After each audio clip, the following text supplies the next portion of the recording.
love the Dalton signing. That's there for insurance more than anything else. Then you could see hour number 3. We're all over the map. Back to the last dance for us. Will Perdue, who was part of the first three-peat championship Chicago Bulls that led to the second. He will be first up in our third hour. And then Thomas Lennon, Reno 911, is back in the mix. And it is on Quibi, which is a fantastic new way that we're watching items. As you know, we're a streaming show, youtube.com/Rich Eisen Show. And Quibi is for your handheld devices and your mobile devices for you to watch television shows and segments of television shows that are no longer than 10 minutes long. And Thomas Lennon and the rest of the Reno 911 gang is back. And I love this guy. He's a big Cubs fan as well. We'll be having Thomas Lennon on the show in hour number 3. Arash Markazi of the Los Angeles Times, whose offices are just down the street.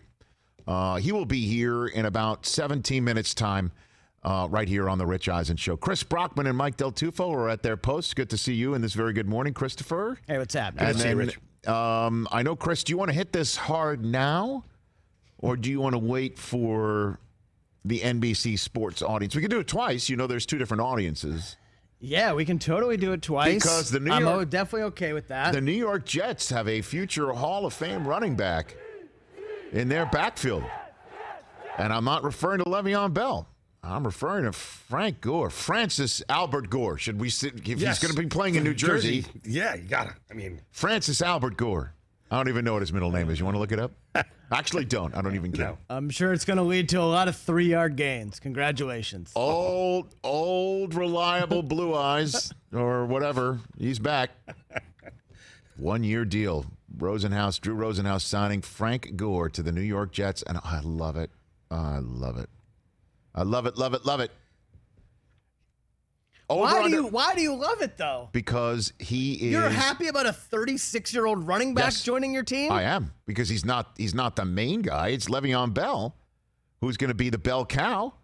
I mean, you hope. I do. And I'll tell you this. Frank Gore behind Mekhi Becton and Le'Veon Bell behind Mekhi Becton. That's the only guy we're going to run behind. Just the one guy we just drafted. That's it. Just run to the left side every single time. The whole country is going to know it. Over under 500 yards. Frank Gore. I'll take the over. Over 500 yards. All right, well, hold on a second. Look up last year, and he's running because again, last year was Devin Singletary for the Bills. Frank Gore had at least 700 yards last year for the Bills. At least 599. 599. So in the last 3 years, yes, Frank Gore has gone from 961 to 722 correct to 599. Well, I mean, I'm thinking Frank's good for about 448. You're taking the under. I would take the under. I'm taking the over, baby. With all due respect to the great Frank Gore. Okay. And then it's appearing that the would you say Marshawn Lynch is a future Hall of Famer? Now, he's going to be borderline that conversation. That is going to be a tough one. How great were the great Marshawn Lynch years? Because that's ultimately what we're talking about. Look him up. When we're talking about Hall of Fame. Because it appears that the Seahawks are interested in taking care of their old chicken. I guess if all the chicken gets handled, Mike, I'm trying to give you the Marshawn Lynch drop right there. There you go. Take care of y'all chicken. Yeah. Potential return to Seattle. And that would be great, too. Chris Carson and Marshawn Lynch for the full 16. Knock on wood if you're with me. All right. That would be pretty damn important. That would be pretty damn good, brother. Marshawn Lynch years. It's going to be tough. I know he's got the Super Bowl championship, but never led the league in rushing, led the league in touchdowns twice, one All-Pro year. How many yards total? Over 10,000? He's at 10,413 right now. It's kind of a magic number. It's kind of a magic number. Career high 1590 in that great 2012 season. He was so good. Yeah, he was great. Can't tell the story of the Seattle Seahawks without him, right? For good and One bad. of the greatest. Well, I mean, They would have been back-to-back champions if they'd only handed the ball to him. Perhaps. You weren't done stopping him. He got down to like a yard and a half, man. I mean, Dante Hightower tackled him with one arm. That was it, wasn't it? That was the play. Bigger tackle. Dante Hightower's tackle on the one, or Big Ben's tackle going the other way. Going the other way. I forget who grabbed Jerome Bettis' fumble in Indianapolis. That fumble is one of the most shocking plays in NFL history. And then things you never thought at all could possibly happen in that moment. You could make a case that's the biggest play Big Ben's ever made as a Pittsburgh Steeler quarterback, and that includes the throw to Santonio Holmes. By the way, finishing off a spectacular drive for Big Ben in Tampa, where the Super Bowl returns this year. Knock on wood if you're with me. Okay, so you talk about 10,000 yards. That is a big number in terms of running back. Although Eddie George has hit it and he's not in the Hall. Nobody talks about him in the Hall. 31 running backs who have reached 10,000. The number really for Hall of Famers 12? Is 12,000. So the cutoff there are 16 members of the 12,000 club in the Hall of Fame. 16,000 running backs have reached 12,000 yards. Well, 16 have reached 12,000, yes. 16 have reached 12,000. Yes. All 14 are in the Hall of Fame. The only two who have not, Adrian Peterson, still active. Yes. Frank Gore, still active. So 12,000 is that number. The number 17th on the all-time list is Fred Taylor. He's at 11,695. Yeah, nobody talks about Fred making the Hall of Fame. No one talks about Fred Taylor. All right. Of course, there are some guys with less than 12,000 in the Hall of Fame. John Riggins, 11,000 and change. OJ has 11,000 and change. TJ Jefferson, Rich Eisen show social media Graham Meister is he's all over it. He just wrote down on a piece of paper. Nick Harper is the one who Ben tackled. Nick Harper. Nick Harper of your Indianapolis Colts. With his right leg or left leg? I don't know, man. I mean, gosh. Because without that, there would have been no Super Bowl in Detroit, no farewell for Jerome Bettis with his family in his hometown, nobody wearing the old Notre Dame throwbacks coming off the plane, no first championship for Big Ben. Two-time Super Bowl champion, Big Ben. Marshawn Lynch, Hall of Famer, 844-204-RICH. You want to put that up there as a yes or no question? Marshawn Lynch, Hall of Famer. Or how about this? Who's more of a Hall of Famer, Frank Gore or Marshawn Lynch? Take care of y'all chicken. That I do like. There you go. I'm into that today. Who's more of a Hall of Famer? The two guys who were signed. One signed, one reported to be coming back. Now, Marshawn Lynch, by the way, doing- Marshawn Lynch, I want to say this, and I will repeat this later on NBC. Marshawn Lynch mentioned that there's possibility of a comeback, mentioned that his agent is talking to the Seattle Seahawks. He mentioned that on a television show. I want to mention that. He mentioned that on a television show. Oh, it's Scott Van Pelt's television show. Oh, not a radio show. Not a radio. It was just a plain television show. All right, how are we wording this? Who's more of a who's more deserving of enshrinement in the Hall of Fame? Marshawn Lynch, Frank Gore. Because Marshawn Lynch, I could rattle Do you want off to put both, and then neither. Give everyone a little choice. both and neither. Yeah, Okay, give a little all right, both let's and split it neither. up. All right, let's split it up. Because I can rattle off all kinds of all-time great Marshawn Lynch plays. Don Bowie is off already the top of chiming my in head. with this is not. He's saying that Gore's third on the all-time rushing list and Marshawn Lynch is 29th. But everybody is mentioning that you're giving a lot of voice that Frank Gore is not a Hall of Famer because all he is a stat compiler. And your point is that he has not had more than 1,400 yards, 1,300 yards rushing over the last 3 seasons, and he's 36.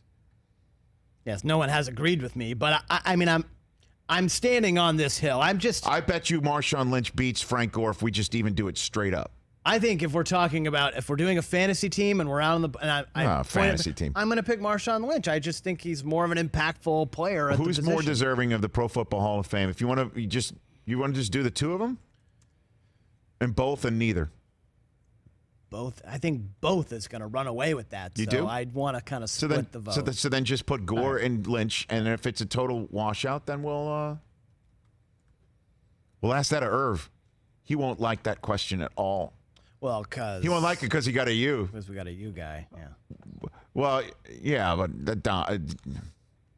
4th and 5 to win the Super Bowl. You have to give the ball to somebody. Who do you give it to? Everyone will choose Marshawn. Gore won't win that in a million years. 4th and 2, you'd give it to Gore. Nice, because he's got his 3 yards. Yeah, 3 yards to the cloud. Just do the Hall of Fame worthiness, and we'll see how it goes. All right.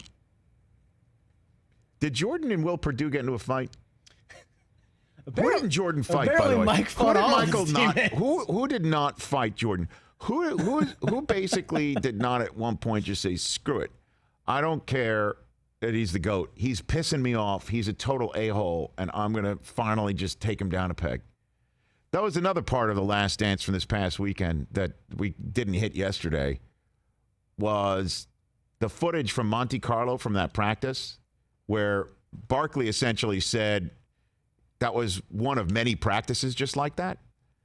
But after that footage from Monte Carlo, when you remember that when Jordan got on the bus afterwards, and I guess that was the conversation that Magic took him on the bus and got on the bus, and they had a conversation with everybody. And so Jordan at one point said something about how'd you like that, or how'd you like taking that beating or something like that? And somebody's just said, shut up, as he got on the bus. Like they had enough of his chirping. He never knew when to stop chirping. Yeah. And Barkley said the one part about this documentary that kind of opened his eyes, or something that he thought he learned, that he's enjoying showing all the young generation that is upset that they can't all get along and win, is that this team hated each other and still won. And Will Perdue on in episode 5 did in fact say that they had a fight. And I'm assuming this week is where the Steve Kerr-Michael Jordan fight conversation goes down. So we'll talk about that with Will Perdue. We'll talk about that with Will Perdue when he joins us here on the show at the top of our 3rd hour. I am just loving this documentary and can't get enough of it. Were you, by the way, Chris, one of the many in this country who stayed up late last night to watch South Korean baseball, only to see a rain delay? Is that really what happened? I wasn't, but I guess that's just how 2020's going, right? We finally get some live sports going on here in America. ESPN signs this deal with the Korean Baseball League. Everyone's staying up late to watch it. Rain delay. And it's not enough that we've got, giant murder hornets coming over here? Oh, my gosh. They're on their way. There's a video of that, of one attacking a mouse. Have you seen this? No. It's insane. Don't. Don't. This thing is like half the mouse's size. I'm talking like 6 inches of the mouse, and it takes down a mouse. Don't look at it. Between that and the rain out of the Korean Baseball League, like we can't buy a break. There's a large gray area, I think, in between the two, by the way. Can't buy a break. It's tough to not freak out in this world right now, right? There's just a kids lot are like going on, man. Kids have no idea.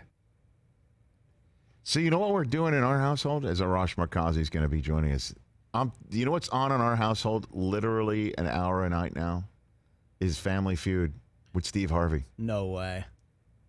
Family Feud is that they show can't get is enough timeless, of it. man. And Steve Harvey, on occasion, goes back and forth between being thoroughly disinterested in the activity that he's hosting and brilliantly hilarious about it.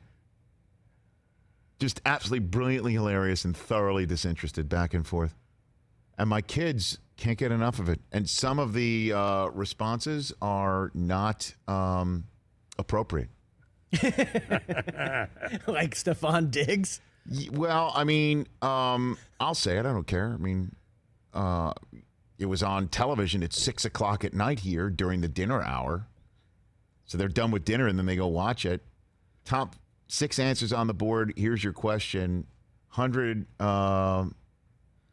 people were asked. This is, more often than not happened to you in your lifetime involving your, something that's been done to your butt. Oh, gosh. Okay. and it's just like pinched, slapped, that sort of stuff.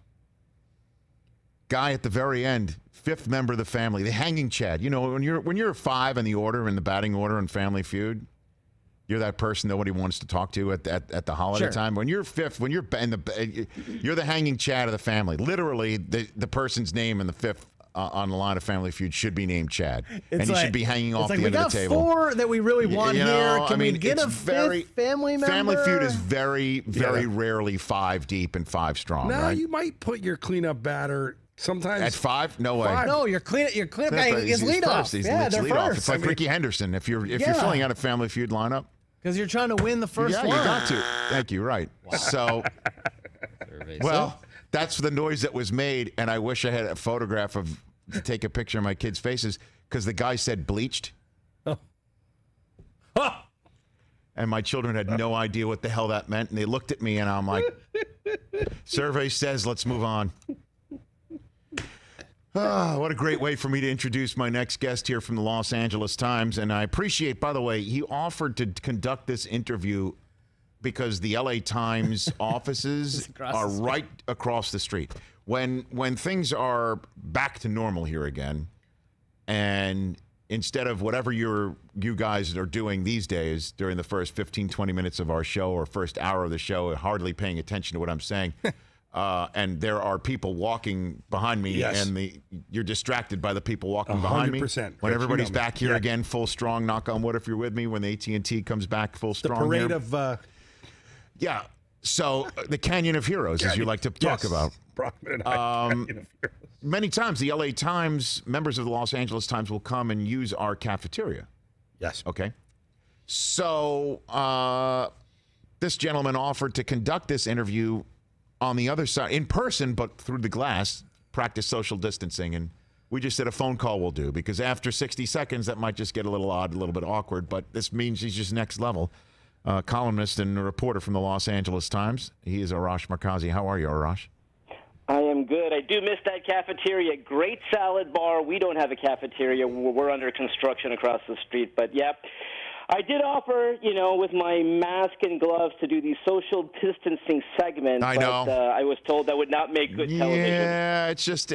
I think this is just appropriate to talk about what's going on.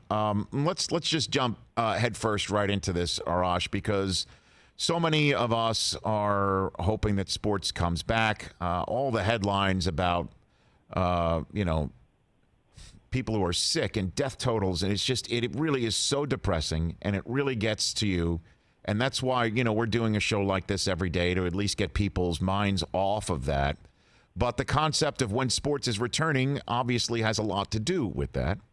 And the conversation is already out there that it won't matter if sports leagues say we're going to come back and there are no fans, that the state of California is just going to put the kibosh on it anyway. What are you hearing on that front, Arash? Yeah, I mean, the conversation is really around what states could we go and have these games at, whether it's Florida, whether it's Phoenix, whether it's somewhere else. California, I don't see that happening. And even when you talk about sports with no fans, that's in stage 3. We're in stage 1 now. So I don't think we're going to be in stage 3 soon.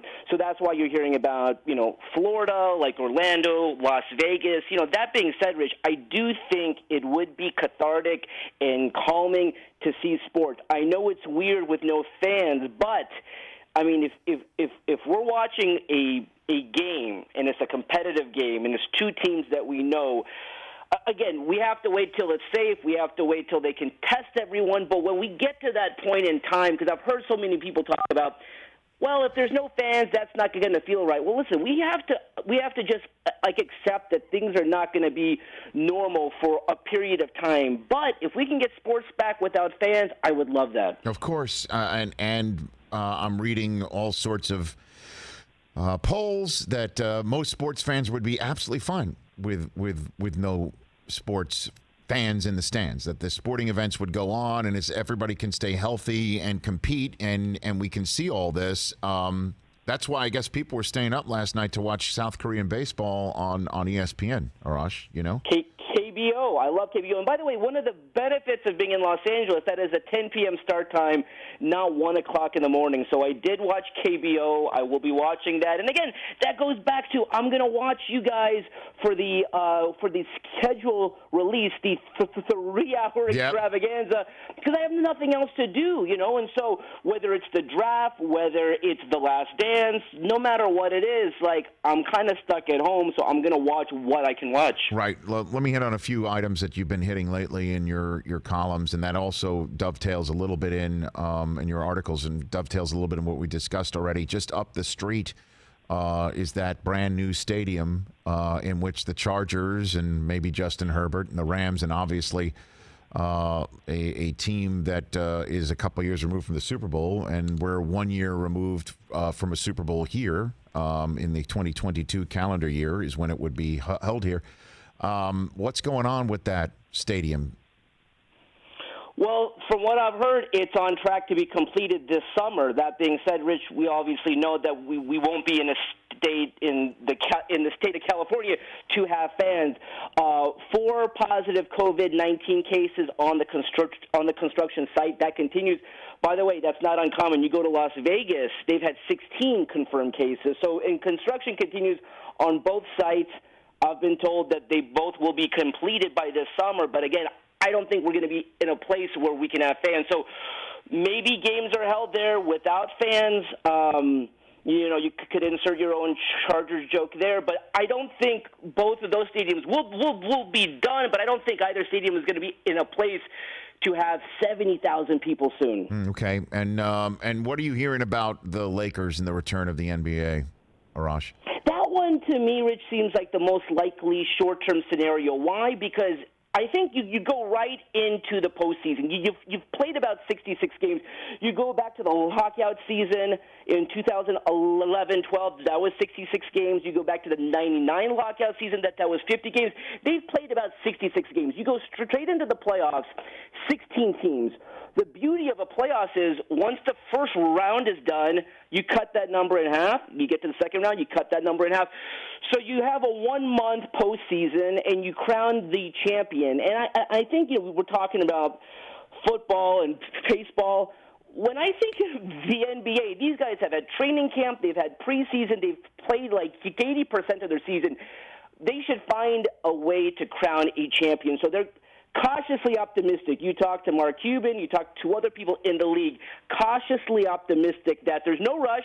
It doesn't have to be in June, maybe July, but they want to find a pathway to crown at least a champion. Okay. Arash Markazi of the Los Angeles Times here on the Rich Eisen Show. You had a great column about the famed Monte Carlo practice that we saw on The Last Dance on Sunday with Magic Johnson being at the center of all that. I'm loving this, man. I wonder what else you might be able to add from what we saw on Sunday night.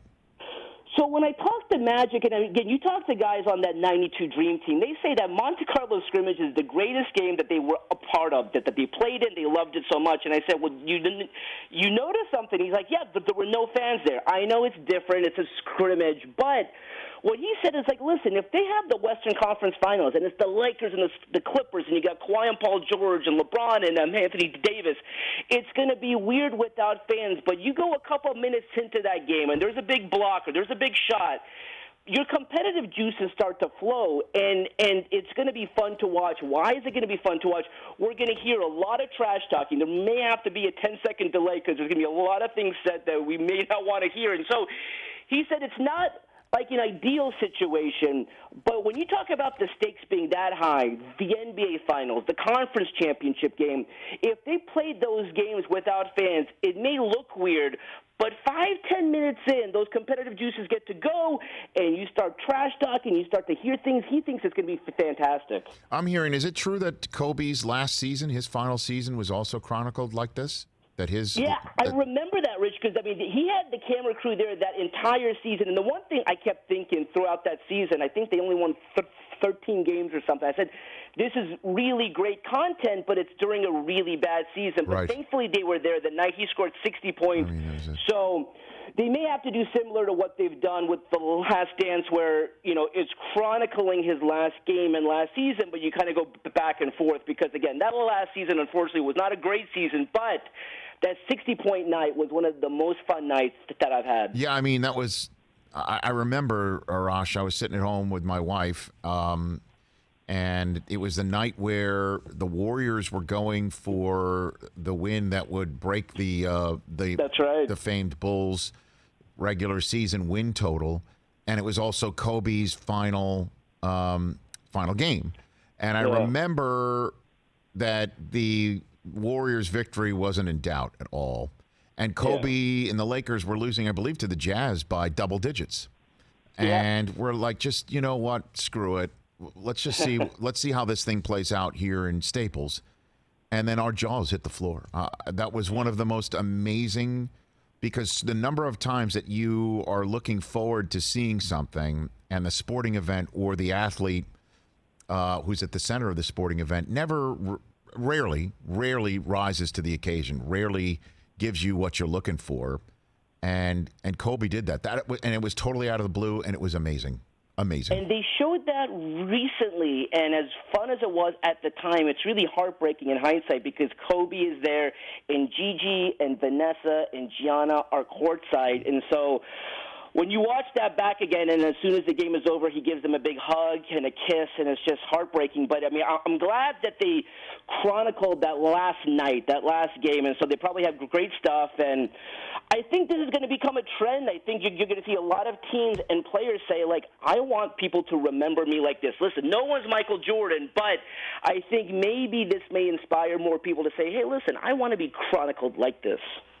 Arash Markazi of the Los Angeles Times here on the Rich Eisen Show. If there's a documentary about the Kobe Shaq years, what would that look like, do you think? That would be amazing. I mean, the drama was very similar to this because I go back to that 2004 finals, and no matter what happens, because people think if they had beaten Detroit, that team was done. Phil was done coaching Kobe. Shaq was done with Kobe because obviously if you remember that season begins with the incident in Colorado and Shaq's basically saying what the heck is going on. I mean, the drama around that team, so that's what makes a great documentary is if you have drama. And that 2004 team, which was one of my first seasons covering them, I just remember, like, what is going on? Like, none of this makes sense. Like, in terms of, like, no matter what happened, like, Kobe's gone if Shaq's back. So, like, Kobe might go to the Clippers, and Phil's gone regardless, and Karl Malone, what's he going to do? And so just that whole Kobe-Shaq relationship and, one of the, the saddest things of Kobe being gone is, like, he would not hold back, so he would have given you a great sit-down interview. So I hope they do that because the relationship that they had and how contentious it was, that's fascinating. Well, I mean, obviously, Shaq and Kobe's relationship, it could be, I think there might be enough material that's already out there prior to. And again, I still can't believe when Kobe's just brought up and just seeing how episode 5 of The Last Dance started with, in loving memory of Kobe Bryant in the 1998 NBA All-Star game in New York City. It just, I still can't believe he's gone. But Phil, I mean, what is it about Phil that allows him to coach such incredible personalities and in the middle of what appears to be pure hatred amongst teammates and people that he needs to keep? By the way, isn't that the most amazing thing? Because in today's time period, if a GM had made the decision to move on from a coach, I think we would all wink, know that. But I don't think Jerry Krause was very blunt. Like, it doesn't matter if he wins every single game by 20 points, like, he's gone. So just like they kind of like concerted drama and controversy, and maybe that helped that team. But to go back to Phil, I covered that Lakers team in '99 when they got swept out of the second round by the Spurs, and Phil comes in, and it's basically the same team. I mean, they they really signed a bunch of guys who were kind of like glue guys. They brought in Harper, they brought in John Sally, they brought in Shaw, but it wasn't like they brought a superstar in. But Phil's calming presence and the way that he deals with guys and makes them play like as one. So whenever he's criticized, it's like, well, he had Jordan and then he had Kobe. Yes, but he got them to play within the construct of a team, and that is huge. Arash Markazi here on the Rich Eisen Show.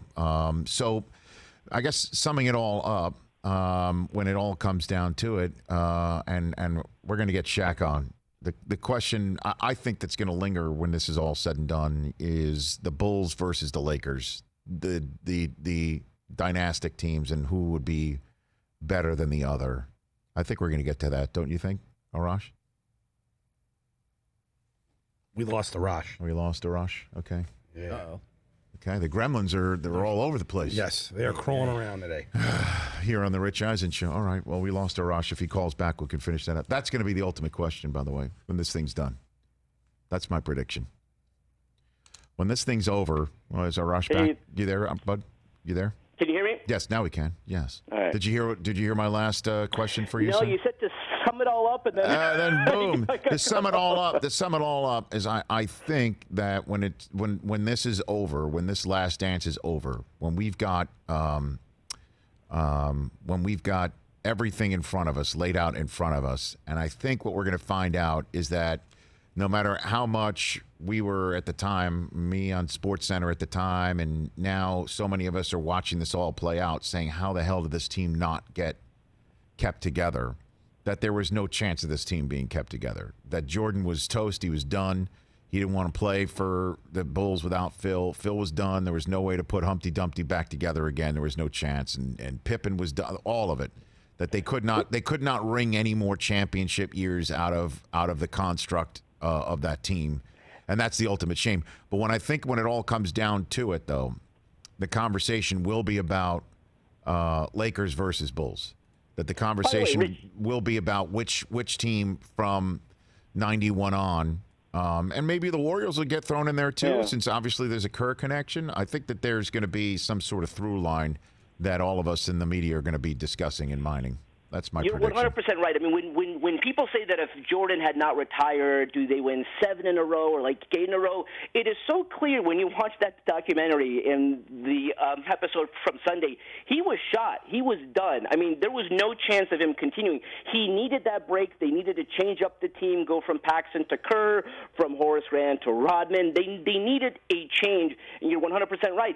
By 99, I think they used that fuel of this is the last dance, where to the point where like they were not going to come back. Phil's contract was up, Jordan's contract was up, Pippen's contract was up. They were done. And so 6 out of 8 is a fantastic run. So I hope this kind of when people say what could have happened, I think they maximized their potential. Thank you, Arash. Appreciate it. You got a question for him, Chris? Yeah, Arash, look, so much GOAT talk on Twitter right now, I can't take it anymore, but who do you think is the greatest ever, Mike or MJ? Or is it somebody else? Is it Kareem?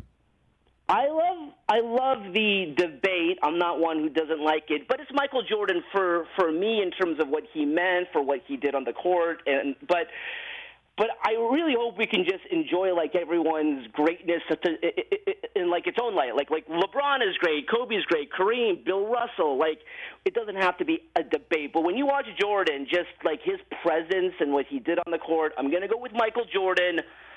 But right now, give it to LeBron. What he's been able to do, and that's why I really hope we do have a completion to the season. Because if he were to win there's going to be a documentary. If the Lakers find a way to win with what they've done, from China in the preseason, which people forget, to Kobe in January, to if they find a way to win this year. I mean, what a crazy year. So the GOAT is Michael Jordan, though. Chris Brockman, I'm going to have to give it to Michael Jordan. Yeah, I agree. That's a fact. Thanks for the call, Arash. Really appreciate it. All right, thanks, guys. Bye. That's Arash Markazi of the Los Angeles Times. Appreciating him wanting to coming all the way down here. That I think that's where this documentary is heading right now. Is that there was no shot of putting Humpty Dumpty back together again. Right. That Jordan playing coy all year long. I'm not retiring. Who knows? We'll see what happens. I can't give you an answer. I had no desire to play anymore for the Bulls. Yeah, you could under just that construct. I think And like then- Arash pointed to, and we were talking about, he just looks so mentally drained, like just exhausted from the top down. Kind of like what we talked about yesterday. Just imagine being the most famous person in the world and having that weight upon your shoulders and everyone wanting something from you. There's that clip where he's just in the hotel room smoking a cigar. It seems like that was the only 5 minutes of peace I know. that he got in a single day. Well, I mean, just looking at Jordan's career, he didn't play at age 30. He didn't play at age 30. Imagine what his 30-year-old season would be. Okay? Didn't play. And then he comes back at age, 31, plays only 17 games, Yeah, the 95 season. right? And averages 27 a game. And then comes back, he leads the NBA in scoring for 3 more years in a row.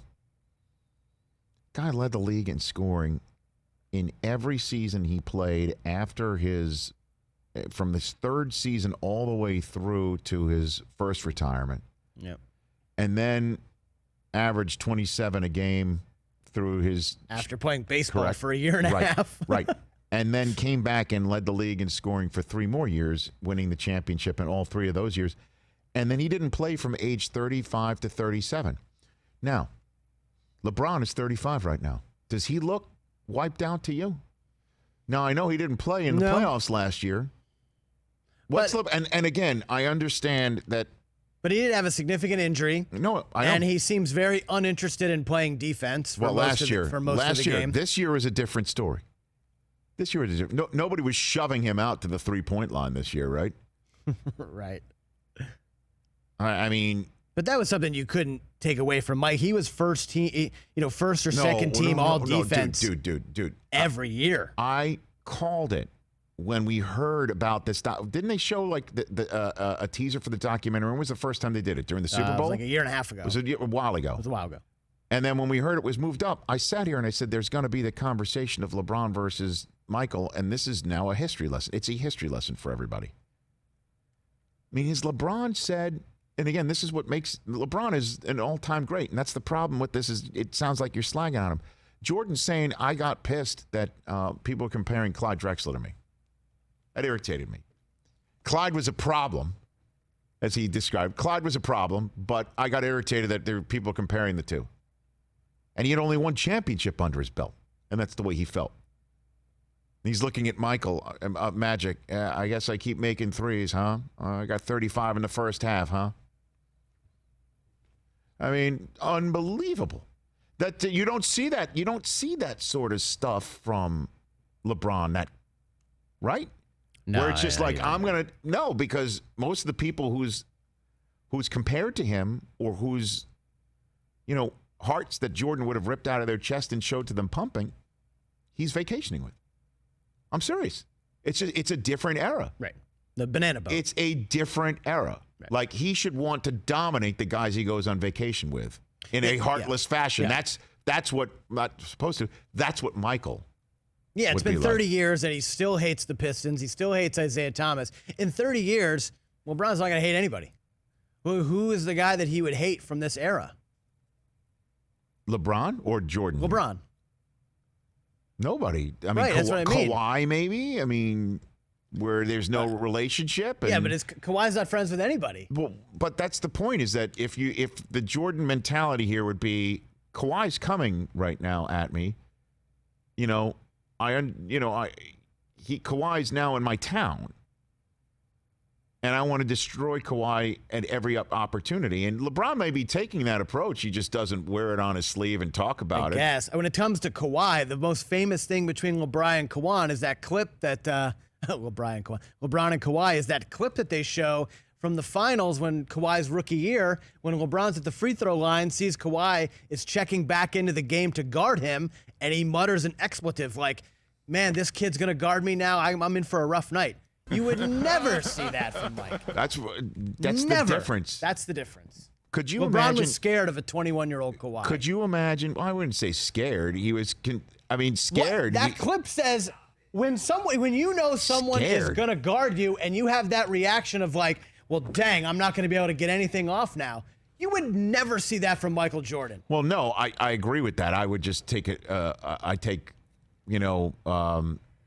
umbrage with calling it scared. I don't know about scared. It looked like he was not ready to accept that challenge. Well, he was going to be challenged, and he knew it was going to be tough, and he wore that on his sleeve, and he's just a different person in that regard. That's the difference. I'm telling you, could you imagine if Chicago had a second franchise, if Chicago was in New York or in Los Angeles, and somebody specifically comes to the more downtrodden Chicago NBA franchise to your town after having beaten you in, I guess not. He didn't. Obviously, Kawhi didn't beat LeBron, but having just won a championship, right? Well, he did beat him, right, on the way to the championship. He just knocked you out, even though his team was better than yours. But you understand what I'm saying in terms of an analogy here? Yeah. Could you imagine how Jordan would have reacted to that? He would have destroyed that guy. But it's a different time. It's a different time. It's a different I time. wonder who are Jordan's friends in the NBA would be like. What, Magic? His friends are you could see there. Quinn Buckner's all over the place. Charles Oakley, right? By the way, Ahmad Rashad. Did you get the sense? Is he friends with Pippen? I don't know. Did you get the sense talking to Charles yesterday that him and Mike really aren't cool anymore? No, I didn't get that at all. You didn't? No. Okay. I felt a little iciness from Charles in regards to they don't really hang out anymore. That's kind of how I felt listening to Charles talk yesterday. Really? I don't know. I got to imagine Mike's a really tough guy to be friends with. Well, you win all these championships with him, and no, I think it's just everyday life. Like, he's the guy who always has to get the last word. He can't let you win at anything. Like, even if you miraculously pull out a W, he's like, oh, we got to play again. Like, no, we don't have to play again. I don't want to play again so you can end on a victory and feel better about yourself because you have this sickness. Does that sound like it sounds like me. I was just going to say, Brockman. I just don't have Brockman. I don't have all of us were looking at me. Two of us looking at me. I'm looking at him. I'm looking at you. I'm like, does that sound like, but I'm not a real jerk to be around, not all the time. But I'm kidding. But does that red-ass competitor sound familiar? It does. Obviously Didn't you get kicked out of a league? Did you get kicked out of a league? Yeah, I got thrown out of a rec league once. Because you kicked a basketball and it broke an exit sign? Well, I kicked a ball into the ceiling one right? week, and then the next week I threw it at an exit sign and it broke. And kids couldn't get out of the school. And then I was asked not to come back. Some kids go to school the next day like, where's the exit sign? I don't know where it is in case of emergency. Can't go out. We can't have it because... Brockman. Yeah. I was going through a rough patch. Yeah, you lost the game. You're a different guy now. Yeah, no, he's changed. You've evolved. He's a different guy now. But I'm just saying, like, in every aspect of your life, like, gosh, that guy's got to be difficult to be The scene from last week where after the Monte Carlo practice was just amazing. And they showed footage of, I think it was Jordan walking on the bus, basically saying, how'd you all guys like that L or something like that? Yeah. And I think it was it named Brian McIntyre, who was a PR guy, I think said that this was now the moment where he was the alpha male of all the alpha males. That's where he finally, like, took it over completely, it being the alpha male role in the National Basketball Association, if not for the moment, but after all time. And, Magic gets on the bus and he's like, I guess I shouldn't have pissed him off. But before that, Jordan's like, how'd you like that? And I think you overheard somebody basically tell him, shut up. Like, he just did not stop chirping, And then the clip, even when he didn't take the L very well, losing quarters right to the mullet guy. To the mullet guy. He's the competitor's competitor. The guy's probably got more than anyone we've ever seen. Yeah. You also, see it. What I thought was funny, just that clip, they were walking off of practice, him and Scotty. A reporter wanted to talk to Scotty, And Mike He had wouldn't the let tea him. time. We had tea time. We got to go. And he's laying on the horn to ruin the guy's audio because they needed to go because they needed to be on the golf course at 3:30. And I just love the fact that, they were taking photographs. They got like a still photographer. You could see the angle of the still photographer taking a picture of Michael behind the bus, and they got the still photograph. Yeah. As that was happening, I was like, "Oh, I hope that photographer got the photo." And they snapped it. It's well done, man. Yeah, it's great. It's very well done. So Will Perdue got to ask him about the fight, right? Got to ask him about the handshakes, right, with the Pistons because he was there. Yep. He was there. His rookie season. So just his rookie season was Jordan's 5th. In the NBA. Jordan's 5th. And the year before they won it all, it looks like. 2 years before they won it all. Also, he was on the 99 Spurs team that won the championship. So that's an interesting question on if he thinks if they would have kept the band back together, how they would have done against that Spurs team. Dude. I mean, unbelievable that team couldn't be kept together. They would. I just don't know. I mean, Jordan left the sport for 3 years and then came back and played with the Wizards because he just missed it. He just missed playing. Missed playing. Could you imagine if he played 3 more years though? They have 2 more champion. If Phil I think so. Like I said, I think they win in '99. 1, if not 2. And then the Lakers, Kobe, Shaq, they were coming. Whether they had Coach. Phil or not, I don't know about that. They were coming. I don't know about that. We actually brought up a good point. They were Imagine coming. if like Riley or one of those guys or went to the Coach Lakers. K. There was always Coach K to the Lakers guys rumors. Went to the Lakers. I don't know. Somebody was going to coach that team. Yeah. And whether it was enough to get them over the top. They were good enough. I think Phil's the only one who can navigate Kobe, Shaq, Kobe. I think so. I mean, some of that stuff must have been so crazy that Phil's like, hold my beer. I had Dennis. Hold my beer. Dennis did play for the Lakers. Tell you, I know. Let me tell you about one of those championship years in Chicago. Yeah. Telling all you Los Angelinos to hold your latte, hold your your mochaccino. Caramel macchiato. Come on, man. For real.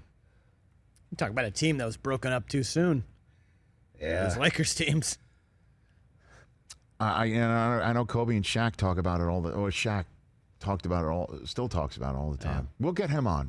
Shaq will come on.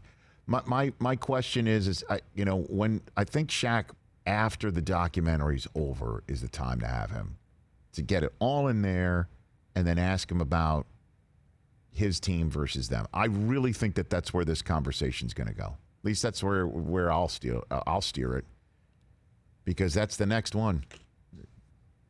Isn't that amazing? You want to talk about everybody we're seeing right here in The Last Dance?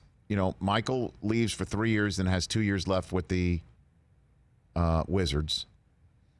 I mean, Scotty gets paid, right? Goes to Portland, correct? Scotty gets paid. He plays 1 year in Houston, right, and then goes to Portland and gets paid. And then finishes his career there. Yep.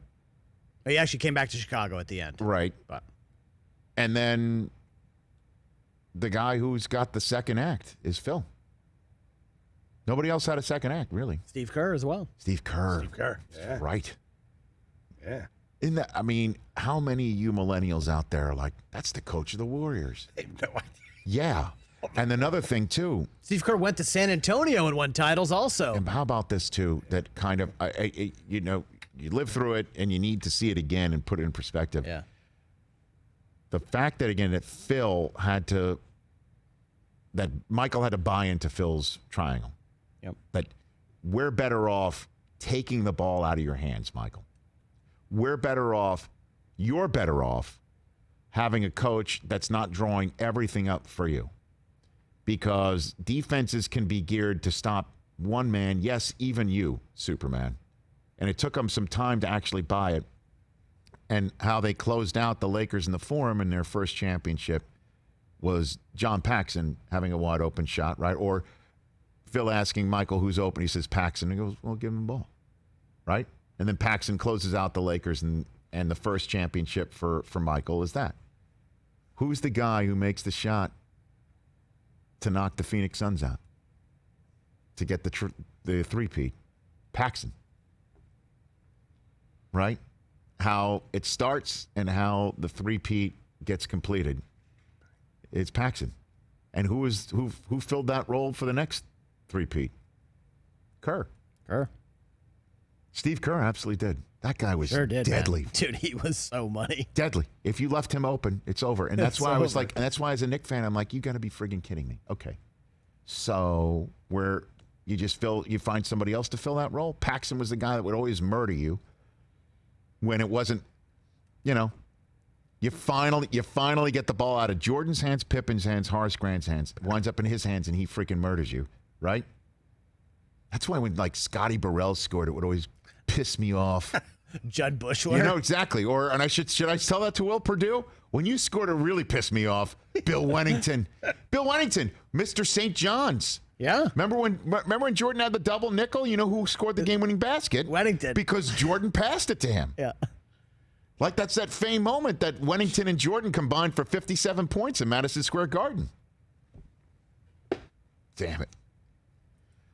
I want to say this before the end of our first hour. I want to say congratulations to a good friend of ours and a good friend of this program. It's been rumored to be happening. It is now official.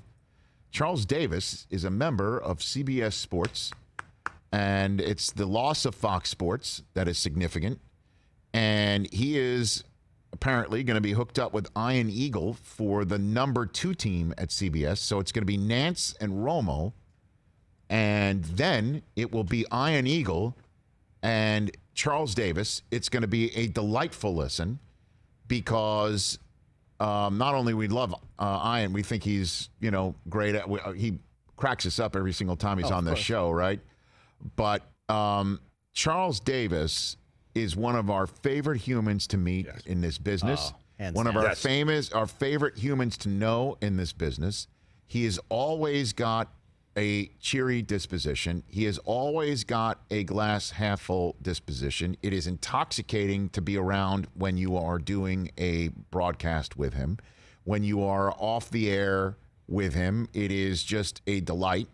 So to have somebody recognize his talents, and also, man is self-made. It's not like, and he'll, as much as he pridefully and rightfully talks about his accomplishments at University of Tennessee. I mean, he had a good career playing football, but when you're not a Hall of Famer, like say our first guest coming up in the NBC hour, coming up next hour, and Michael Irvin, when you're somebody who is not a Hall of Famer, you need to break through. You need to work very hard to get your voice heard and get in a booth, get on a television set, get on a broadcast. Charles did that, and he has grinded his way, and now he's with CBS, and I couldn't be happier. And I think on behalf of all of us here and all of our colleagues at NFL Network, we say, way to go, Charles Davis. Love you, Charles. Just want to let you know from my friends at Geico, if you are looking to make your life a little bit easier by figuring out how to bundle your policies together, guess what? You can do it with Geico. Figure out how to bundle your renters and homeowners insurance with your auto insurance just by going to geico.com. It is Geico easy to figure it all out. They are there to make your life a lot easier. In these times, obviously, things going on in your home can make you feel a little bit overwhelmed. Go to geico.com and figure out how you can bundle all your policies together and make your life that much easier. Geico.com. Our number 2, coming up, Michael Irvin. Chase Elliott will be joining us as we are just around the corner, if you will, a couple left turns away from the return of the NASCAR season. Will Purdue and Thomas Lennon from Reno 911. Hour 2 coming up.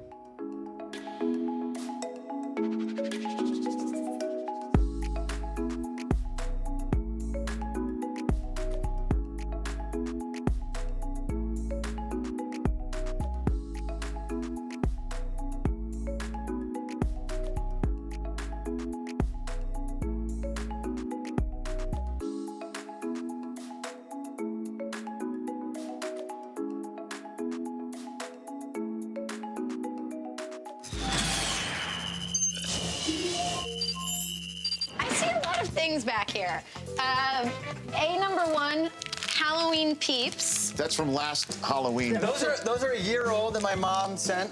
I think you have to eat them on camera. Like right now? Yeah. Yeah, those are like nuclear holocausts. That lasts. By the way, is anyone else gonna have one of these? Are you gonna have one? Absolutely not. No. What else is under there? You're learning your lesson right These now. are disgusting. By the way, they're still soft. Of course. Probably. Go Can I ahead. eat this? Chris Paul What's under there? bobblehead box. Oh, yeah. A CP3 bobblehead box. bobblehead? Is it empty? Yeah, the Why are you keeping the bobblehead's box? on the desk. Why are you How's the keeping peep? Yeah. How's the peep? What are you keeping the box? By the way, bring them. Are you serious? Did anybody want one? No. Everybody want one? I'm curious what a year-old peep looks like. Throw me Have a one. peep. Del Tufo Del one. Tufo wants Throw me a year-old peep. peep. What else is under there? Oh, some more year-old Halloween candy. Dude, Halloween is a week and a half away. I'm getting ready. I was stocking up. How many shirts are under there? All right. 1, Yeah. T-shirt, 2, regular shirt. 3, This is ridiculous. 4. This is Hold on, absurd. keep going. We call it Brockman's Hobo Five. Hobo Dude, what are you Dojo. doing? Wait, hold on. 6, This is crazy. There's more. No way. 7, Gillian, This is insane. Have you ever? 8. This is like, What's this? Is this a shirt? 9. oh my God. We've got some Pull over. More shirts than I own. I got a hat. Dude. hat, Lenovo. a spoon, That he stole a from next water door. bottle. Oh my God. This is There's a lab coat. Dude. Oh, more Roddy Piper. This is. Oh, Oh my God. that's sweet. Why is that should, under there? That should be out. It's a little creepy. Oh, the rest of it's not Magic creepy. eraser. This is unbelievable. What? I just bought some of these at Home Depot. They're great.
This is the one and only. This is the Rich Eisen Show. Do y'all know what today is? Live from the Rich Eisen Show studio in Los Angeles.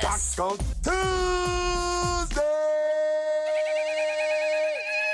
Earlier on the show, LA Times columnist Arash Markazi. Still to come, Pro Football Hall of Famer Michael Irvin. NASCAR Cup Series driver Chase Elliott. 4-time NBA champion Will Perdue. Plus, from Reno 911, actor Thomas Lennon. And now, it's Rich Eisen. All right, everybody. It is the Rich Eisen Show here on a Tuesday. We welcome in our NBCSN audience, which we're pleased to be always joined by. We've got ourselves a fun hour and or two still to come here on the program. We've got 4 guests, but we still have time for you at 844-204-RICH being the number to dial. Michael Irvin is going to be first up, my Pro Football Hall of Fame friend, followed by a gentleman who's no doubt excited to be making left turns for all your viewing pleasure with the NASCAR season about to be unpaused for a span of 7 races over 11 days in the Carolinas. Chase Elliott, who's currently third in the standings behind Joey Logano and Kevin Harvick. He will be joining us as he's getting set to head to Darlington if he's not already there. Will Perdue, top of hour number 3. A gentleman who won 3 championships with Michael Jeffrey Jordan and of NBC Sports Chicago right now. And somebody who I do believe confirmed fought Michael Jordan in practice. I think he confirmed that during the Last Dance. He will be joining us. And then the very funny Thomas Lennon. Reno 911 is back. And he shall be, it's on Quibi, and it'll be great, and it'll be wonderful, and we can't wait for him to be joining us on this show. Get a good laugh of Thomas Lennon. Good to see you, Chris Brockman. How are you, Hey, sir? buddy, what's happening? I'm better for seeing you. And good to see you, Good Mike to see you, Del Rich. Tufo. How are you, doing? brother? Not bad. Very Good. So we've got a lot of fun in store for you. 844-204-RICH number to dial. You can tweet with us at Rich Eisen Show. We can have a lot of fun. It'll be great. And our poll question is an interesting one based on a couple of news items. Frank Gore, at age 36, still running. Still running at age 36. 6 years past, apparently, his expiration date, as all running backs hit the age of 30, their usefulness or their experience is no longer required or expected to be required. Frank Gore is a New York Jet. Yes. The New York Jets. So add to the list of Curtis Martin, John Riggins. Don't forget, everybody, before he was doing what he did for fighting for old DC, Riggins had a mohawk, bro. He did? Look it up. John Riggins. Pro Football Hall of Fame running backs who have worn the jet green. Everybody. Blair Thomas. Wait a No, second. fine. Look, listen. Hold on a second. Excuse me. Fan who roots for Stidham. Hey, I'm all in on Stidham. Okay. Baby. Year by year, sir. Riggins played 5 years with the Jets. Yeah, brother. Did you not know that? No. Because there's no Last Dance documentary about the Jets for you to learn history these days. The 75 There's no Jets. dance. There's no dance. There was one dance. There was one dance. It's funny, I've got that photograph of me and Joe Namath that we snapped from NFL Honors, and that my good friend Julie Fromm, who works for Sportsnet New York, had autograph for my 50th birthday. It's up there in my office, right? And so we're watching Family Feud a lot in my household locally. Yeah, you are. So there's all these commercials of Joe Namath coming on about for the insurance or Yeah, something. yeah. And my kids are just looking at the guy talking about insurance. Then they look over their shoulder and they see on the wall, I'm like, he's a great quarterback. He's not an insurance salesman. Okay. He's a great quarterback. Hall of Famers, Joe friggin' Namath. I don't say the friggin', but at any rate.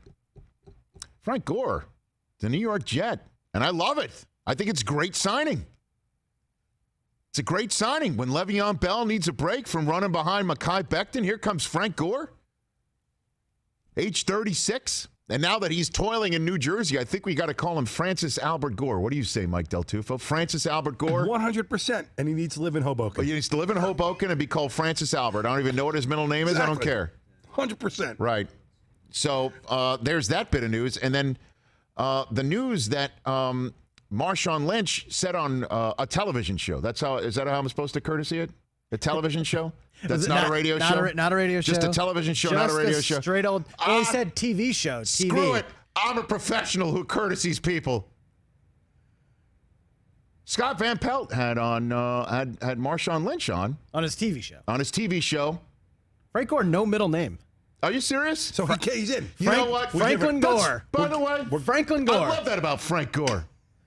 I love it. You know what his middle name is? Albert. Now it is Francis Albert. Someone's going to tell him, hey, Rich Eisen says your middle name's Albert. And he'll be like, what? Marshawn Lynch apparently is not ready to be done with his all chicken. Take care of y'all chicken. There you go. He's still. There's more chicken. There's more chicken in the pipeline. I don't know what I mean. All right. I love this too, man. So the league is so much better when Marshawn Lynch is in it. How great! I would love to have seen the look on Fred Godelli, the producer of Sunday Night Football's face, and some of the hey Fred, Week 17, Seahawks Niners. That's going to be on your air. Guess who's coming back for that? Marshawn Lynch. What? Oh yeah. The league is so much better when Marshawn Lynch is in it. And Chris Carson and Marshawn Lynch together, yet another reason why we need the NFL in the worst way. We got to get it all, 16 games, 17 weeks, hopefully starting on time. Life does not appear to be the way that we're living it right now, and we're seeing it right now, and reading all the headlines about it right now does not appear to be what we're going to get on time. But that said, knock on wood if you're with me, we're going to get a schedule. We are. It's happening. 8 Eastern Time, NFL Network, the schedule release show 2020. I will be at home office, desk left position. Okay. Studio 2. Studio 2. Right near the Joe Namath photo. Should I put the Joe Namath photograph behind me? 100% put the Joe That what we're Namath. talking about? Because you can take down the art that your kids made, right? And you can replace it with Joe. Excuse me, Chris. That's Studio 1, desk right position. That's mine. Okay. I know it's difficult to keep track of all my studio positions and the sides of my desks. You got so much going on over there. It's such a vast room. They're working on Studio 3. Are they really? Yes. I didn't know that. Yeah, it's in my house. It's a reverse It's a shot. reverse shot. Reverse shot. But all I know is there will be no Family Feud watching in my office on Thursday night because I'll be sitting there between 8 and 11 Eastern Time. I love the schedule show. You know what? And here's what Who I'll else say. is with you? When you don't pay I attention. have no idea who's with me. Before. I think it's all hands on deck. We'll ask Michael Irvin in 12 minutes' time. I bet you he'll be sitting there at his home. Of course, he'll be talking about the Dallas Cowboys schedule. No doubt all those games that are going to be on national television because they're the Dallas Cowboys, and everybody wants to see Andy Dalton play, right, Chris? I mean, everybody wants to see how he's going to fare. Well, look, Rich, he's going to be the starter He's because not the starter. Dak is going to, the contract thing is going to go out of control, and he's going to get traded. All of the split screen hashtag shows that are conversing about, is Dalton now the starter because he's there, and does this mean that Jerry's going to, undercut Dak? Jerry's going to sign Dak, or Dak's going to sign that tender. He's not going to sit at home. He's not going to Cabo San Lucas like what Zeke did. I don't see that coming. But Dalton's an excellent signing, as you know. I said here yesterday. I think it was a grand slam home run. 1 year, $3 million, up to $7 million, in case Dak gets hurt. Or, I guess there's a slim chance. I mean, that would be no layup to say that there's a slim chance of a small Dumb and Dumber possibility that Dak says, I'm not coming. There's a chance? No way. No, it would make sense for Dak to sign the franchise tag, play next year, get his 30 whatever million, and then when the salary cap goes up, he's now looking at a $40 million deal. Nonetheless, the Cowboys are going to be all over national television because they're the Dallas Cowboys. Irvin, I'm sure, is going to be part of that show. And I remember the first time we did the schedule release show on NFL Network. I think we did it the first year. You don't hold me to it. I think we might have done it in 2004. We come on the air in the middle of 2003. We finished the season. I didn't even go to the combine. I think Paul Burmeister went to the combine with Dick Vermeil, or might have been sitting there with Mayock in a folding chair and doing a couple. I don't know, honestly. And then the first thing we did, we might have covered free agency just like any old studio show. I don't think we did some sort of live television over it. I don't believe we did that. I don't recall it. But I do recall the first big event that we did in 2004, non-playing season as we called it, because we were all about the season never ends. That was our phrase when we first went on NFL Network. The season never ends, and that kicked off with the Super Bowl commercial that we put together at halftime, that aired at halftime of that Super Bowl, with then at the time Cowboys coach Bill Parcells with Jerry Jones started the commercial with the song "Tomorrow" from Annie, because tomorrow, the next day, the day after the Super Bowl, everyone's 0-0 again. That's the song. that we played. And then all the sports stars of the day, it was Warren Sapp, T.O., everyone was singing Tomorrow because the season never ends. We did a show about the schedule. And again, every year, you know who plays who, and you know who plays who where. That's determined the minute the season is over. You know which division plays which other division in conference and which other division out of conference. That's rotated. That's a rotational thing. So you know that. The only thing you don't know about your team's schedule is who you play that finished in the same spot as you in your conference. That's how a schedule gets made up. In terms of who plays who and who plays who where. That's totally predetermined. You just don't know who plays who when and on what channel, to use an old school phrase, since there's now games that will be streaming. Amazon Prime has a streaming game exclusively on a Saturday. We got so much crap for doing a show that was a scheduled show. So much grief and garbage about us doing a show technically about paperwork. Hey, we figured out the papers. Yeah, we figured out the form. We slotted it. The NFL slotted it. All right. Hey, everybody, the NFL slotted the games. We got so much crap. Now ESPN does it too. Oh, it's like nuts. It's great. It's great. This year, it'll just again have a feeling of like, how real is this? And obviously the NFL has no control over that. It's all about the virus and how the virus handles all of us and how we handle it, I guess, too. But that'll be happening on Thursday night. By the way, we booked Friday first guest up at this very time. Al Michaels will be joining us. Al Michaels will be on Friday's show, and we'll have a lot of fun about the schedule when it all comes out. But Michael Irvin will be joining us. Chase Elliott.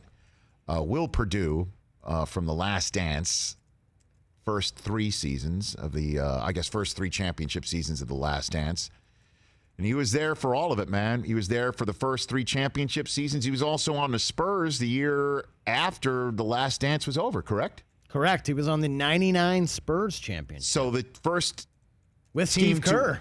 The first team to win it after The Last Dance, correct? Yes. Was his... his Spurs team that he was on with Kerr, correct? Yes. All right. And then the very funny Thomas Lennon will be on the program. Man, this guy just cracks me up. Everything he does cracks me up. Reno 911 is back, and it's on Quibi, which is the new service to watch. I got TV shows and other videos that are less than 10 minutes long right there in the palm of your hand. It's a whole new world out there and streaming and how to get stuff. He'll be on the show. 844-204-RICH, number to dial your phone calls as well. Our poll question, which we already popped up there in our first hour, we come on the air at noon Eastern time on our YouTube stream, youtube.com/Rich Eisen Show. We're heard every single day between 12 and 3 Eastern on Sirius XM channel 211 as well. So we say hello to our radio listeners and hello again to our radio listeners and our YouTube streamers as well. What do you got for me over there, Chris? Yeah, we were talking about Frank Gore signing with the Jets and Marshawn Lynch rumored to maybe be coming back to the Seahawks. This was your idea. Who's more of a Hall of Famer? Frank Gore or Marshawn Lynch? At Rich Eisen Show and vote. Yep.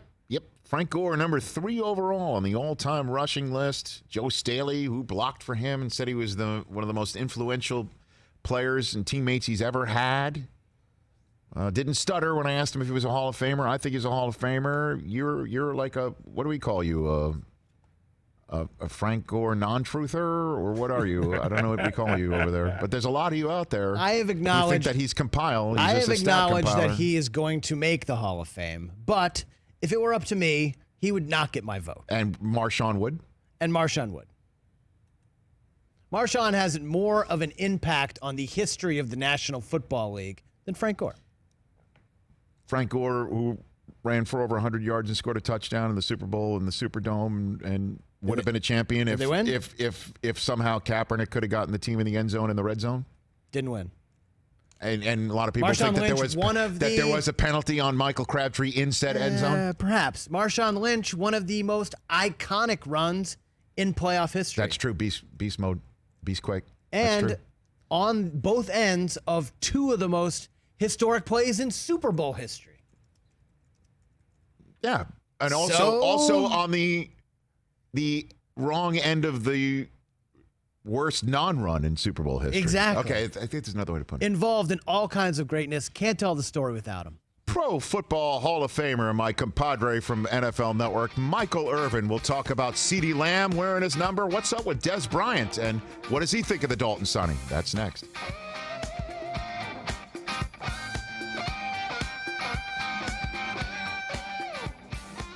All right, I got to text Michael Irvin's number.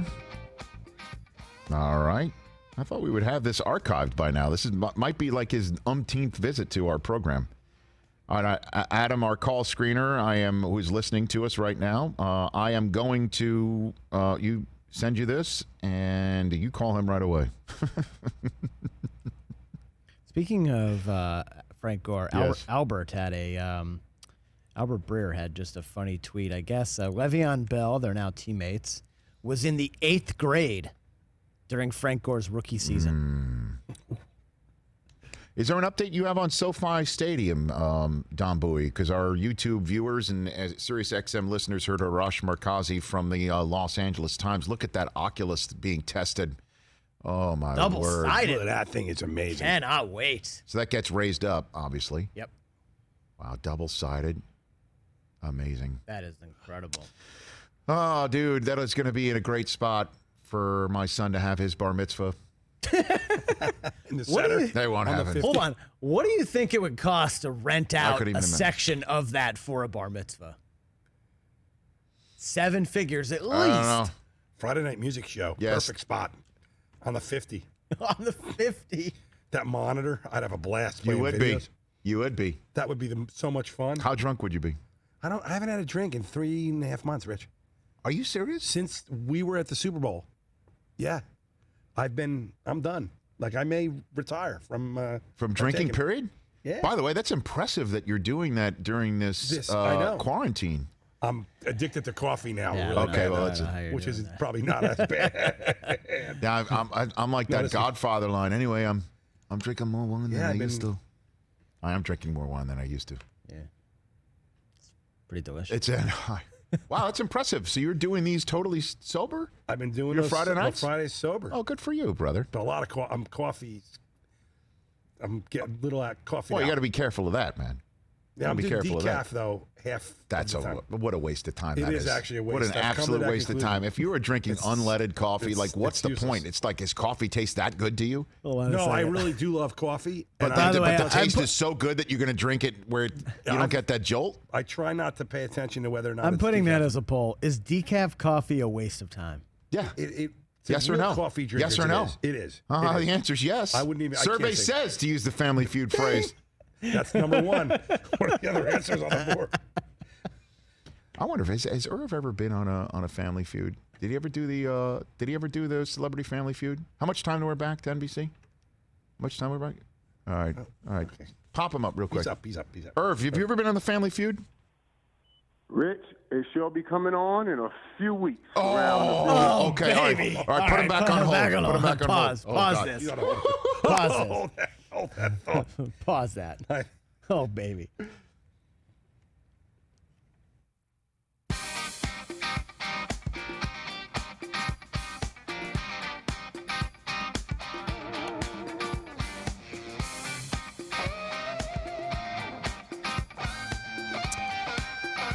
Welcome back to the Rich Eisen Show.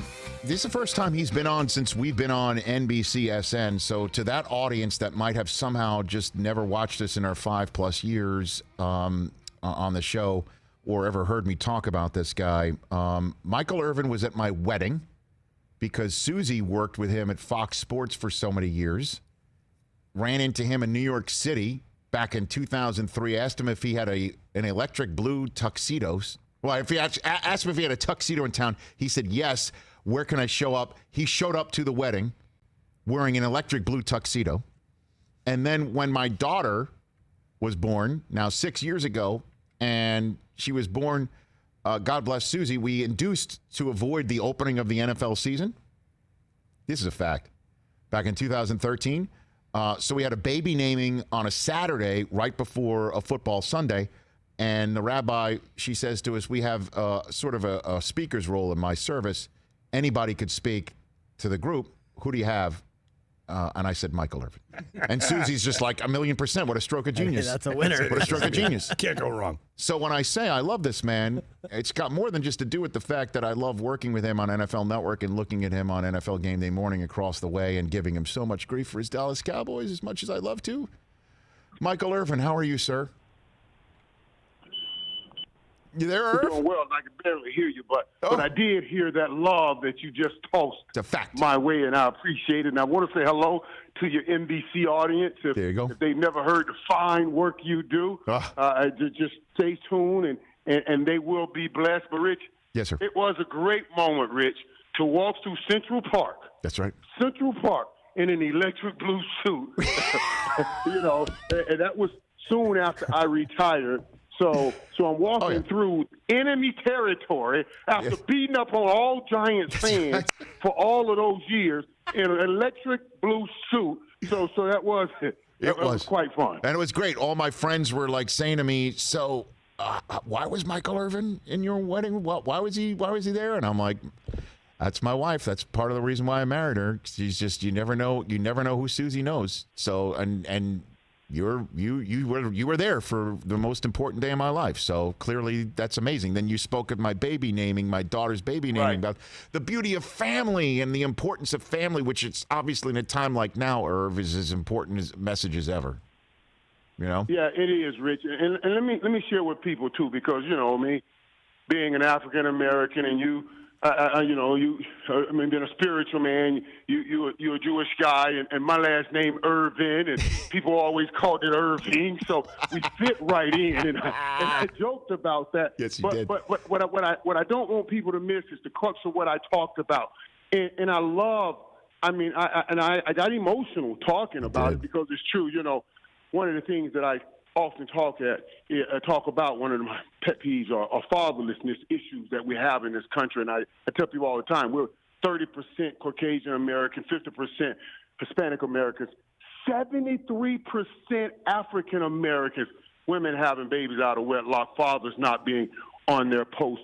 So to talk about that setting, a baby naming ceremony. Then later on in the Jewish community, you have the bar mitzvahs. Yep. These are moments that kids look back on and connect to who they are supposed to be. Baby naming ceremony, everybody's there. They talk about what the name means. They pass the baby around. It's so beautiful. I won't say upset because I don't want my African-American people mad at me, but I just feel that we can be more directed. We spend the same money. We call it a baby shower or a sweet 16, but it doesn't have connectivity to the kid's life. It's just a moment of spending money. What Jewish community do, we need to do in every community.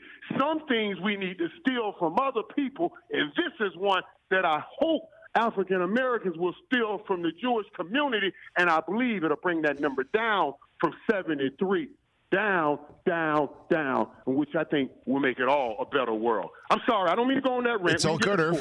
No, Irv, I just love your passion and your dedication, but it's called sampling. Let's not use stealing. It's all good. You can just sample from the Jewish faith. That's fine. That's no problem. Sample it. Hey, it's portions. It's portions. Whatever we always talk about portions. Let's just make sure we grab it and not leave it. Michael Irvin here on the Rich Eisen Show. Let's get into the Cowboys of it all, Irv. The signing of Andy Dalton means what? What does it mean? What do you think? I'm sorry, man. It means they got to save good money. I mean, that's what it means. And they got a good backup because they only had Cooper Rush as the backup. And you get a veteran like Andy Dalton. It is a smart decision when you can do it for a guarantee of $3 million. I know the report is up to $7 million, but that's with incentives. You got a guarantee of $3 million. You had so many people to pay. So getting Andy Dalton as an insurance policy at that number is a good price. But it's not anything that I'm going to jump over a moon about. You know what I mean? Jump over the moon and say, oh, my God, we got in the dog. But it is a good it's a good situational price for the Cowboys and a good backup for Dak. But he is a backup. And please, Rich, don't nobody get into this talking about this is to force Dak's hand in any way or this is any kind of reflection on Dak, because it's not that at all. This is Dak Prescott's team, but every team needs a backup just in case. So, you know, you're already hearing it, and I saw it too, that they're, you know, Dak's not going to Cabo this summer, right? I mean, like we're gonna see him one way or another signing a tender or a long-term deal, right? I hope so. I think it's 33. You know, it's one thing if you're making $3 million and you say, you know what, I'm going to sit out and wait on the long-term deal. It's another thing when you got $34 million staring at you. You can make up $3 million somewhere. You can't make up 34 nowhere. You see what I'm saying? Mm-hmm.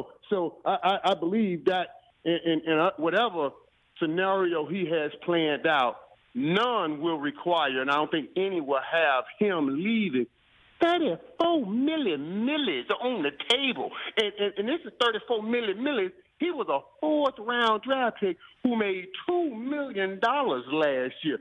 No, he'll be on that football field. It's just a matter of when they get him on the football field and how long they have him on the football field. But we will get Dak Prescott on the football field. He's a smart man. He's not going to let that get away. Michael Irvin here on the Rich Eisen Show. Looks like Dak or Dalton, should he get in the game, he's going to have an 88 to throw to Irv. Walk me through CeeDee Lamb getting this number and your thoughts on the subject. Yeah, and it was so interesting, you know, Rich. As you know, I like to reach out to young guys that are coming in the league, especially my wide receivers. And not to see Lamb has had any issues or Jared Judy's had any issues, but especially if they had an issue. Because, you know, in college or anything, I want to just reach out and let them know, hey, use me as a resource in any way. Certainly my track record hadn't been spotless. So, you know, when if you have some setbacks, you want to talk to me about trying to come back from that setback, I'm here. I reached out to guys, reached out to Judy and all those guys. I did not reach out to CeeDee Lamb. I was about to, but he called me.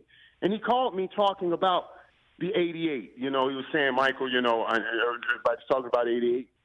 You know, I know I said I want to wear number 10, and he said I want to wear number 10. I'm saying that out of honor for you and respect for all you've done. You made 88. You've earned the right to have that as your number. He says, you know, I want to go and carve out my own. I said, that's great, man. I said, whatever makes you get up in the morning and attack the day to go be a winner, that's what you do. You know, for me, wearing 88, I woke up every morning, I saw Drew Pearson. I told Drew Pearson, he was the first guy to interview me when I got to Dallas. He said, do you know who the all-time leading receiver is? I said, yes. He said, okay. I said, I know who it better be when by the time my career ends. Nice. Because that's why they drafted me. So I did that. I made that mark. Every morning I woke up, Rich, I looked at 88 and thought about Drew Pearson. Every time I walked in the stadium, I looked at the guys in the Ring of Honor and said, I will not disrespect you today.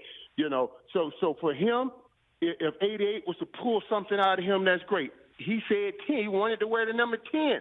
I said, that's great. If that's what I want to make my own mark, that's great. Whatever pulls your bear out. But I warned him of this before I let him off that phone. I said, get you this.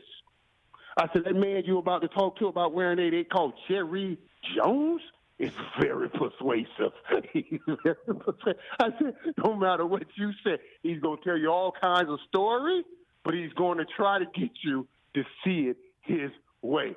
So when I heard he was going to wear 88, I reached back out to him. I said, hey, did I tell you he was persuasive or what? You know, so we were laughing about that. I'll let him tell everybody whatever his dealings were with Jerry. But I love it. I absolutely love it. And to wear 88, you have to be born. That means drafted or signed by the Cowboys, only the Cowboys, bred as a Cowboy. I born here, I was bred here, and I balled here. And he would meet all of those criteria because I thought that was the best receiver in the draft and the best pickup for Dallas because of what he does in the positions he can play. He can play the slot and outside, and right now Dallas has no production from the slot on the roster right now because that's gone to Houston, Texas, and Randall Cobb. So, I mean, when it all comes down to it, though, it does appear that 88 is now going to be a number that is given out to somebody that I guess Jerry Jones feels is special. I mean, and you were the one, obviously others did wear it, but from Pearson to you to Dez, Antonio Bryant had it a couple of years, obviously, after you, but this is what it's turned into, as opposed to just being set aside. You're fine with that, right? Right. Absolutely. Okay. Are you joking? No, I know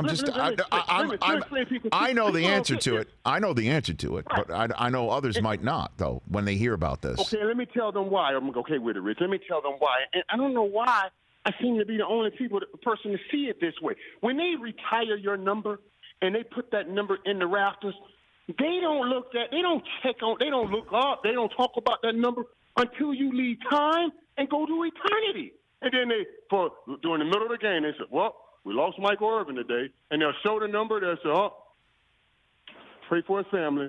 Let's get back to the game. In 3 seconds, they're back to the game. That's all they give you. Your number hanging up there, but that's all they give you.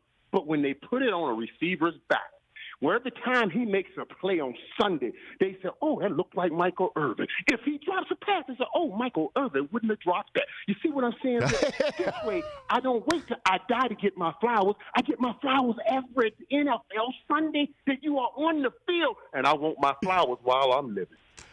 Michael Irvin, everybody, here on the Rich Eisen Show. I knew that question would elicit an answer that was worth asking the question. So let's talk about Dez. Why is he not playing right now? Can you give me an update on him? I constantly hit him with direct messages saying, come on the show and let's talk. But he's elusive. What's going on with him? Can you give me an update, Irv? Yeah, and that's a good word to use, elusive, when we talk about Dez. But I know that blows my mind. And what I believe happened, and I know some of it, and I'll share a little bit here. When Dez first got released by the Cowboys, it was like the divorce that he really didn't want, and he just soured in the pain of it. He soured in the pain. I know this because at the time teams were calling trying to bring Dez in. They had offered Dez $25-30 million, something like that, for a 3-year deal. Baltimore offered it, and Cleveland was ready to offer.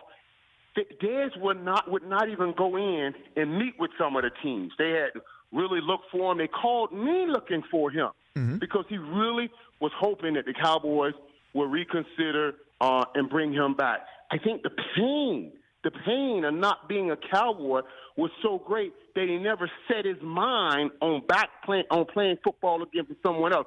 And then time went on. Then he signed with New Orleans and hurt his Achilles, and people just just turned away from it, and he just lost those opportunities. But it blows my mind with the talent that Dez has. Dez still had an ability to play football that he has not been on a football team since he got released from the Cowboys. And there were talks that he would get back on the Cowboys this year, but maybe drafting CeeDee Lamb and giving him number 88 signaled the end of that. So let's hope and pray that Dez, I hope he gets an opportunity, and I hope he takes that opportunity and make the most of it. So we don't know for sure if he wants to continue playing football.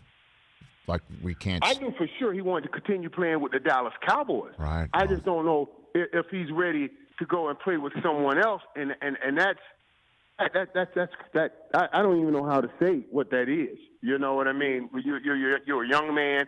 You still had opportunity to play football, and you just loved the Cowboys so much you didn't want to go play anywhere else, and you left $25 or $30 million on the table. That's pretty amazing. Is he healthy? Do you know that for sure? Do you know if he's back? Yeah, he's pretty healthy. He's pretty healthy, and you see him I see him doing his workouts and everything on Instagram times. But yeah, so I know he's healthy. He talked about being healthy, and he talked about it on the air around here, but just not.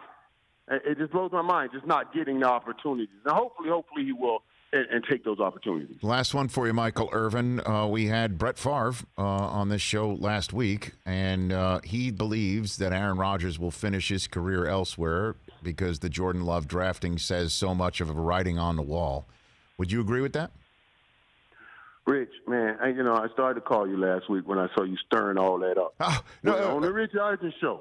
On the Rich Eisen, it was everywhere. Stirring it up. I ask questions, people answer them, and I elicit answers with the proper questions, Michael. That's the way I would term it instead of stirring it up. That's what they call stirring it up. You know, you got to. It was a great question, and it was so apropos. You know, you hear people talking about, what is Brett Favre talking about? He's exactly the person to ask. Right. He's exactly the perfect person to ask.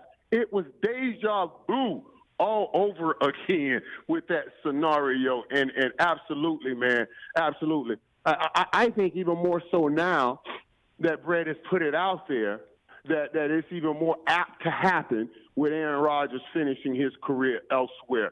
And honestly, we're getting to the time where that's not a big deal anymore. You know, I think the days of people finishing their career with one team, what I did with John Elway, guys like those days are going to be limited. Those days you're not going to see more of those days, especially after Tom Brady did it. You got guys like LeBron James who makes bouncing around, plausible. That kind of thing. So if we see someone that start his career with one team and finish his career with one team, that's going to be the anomaly, not the norm. Not finishing with the same team is going to be the norm. So even if it's the norm or not, do you think this is the case? Obviously, yeah, Aaron Rodgers, absolutely. Because let's break it down, Rick.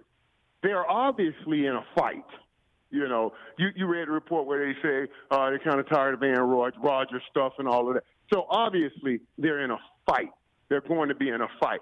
So even when they tell Aaron Rodgers they think it's time for him to walk away, why do you think he's going to agree with them? He's fighting them. That's the whole idea of the fight. They're obviously in a fight. So no matter how great the work relationship is, we're watching a documentary where it couldn't have been better than what we're watching with the Bulls, and they broke that up because of fighting, in-house fighting.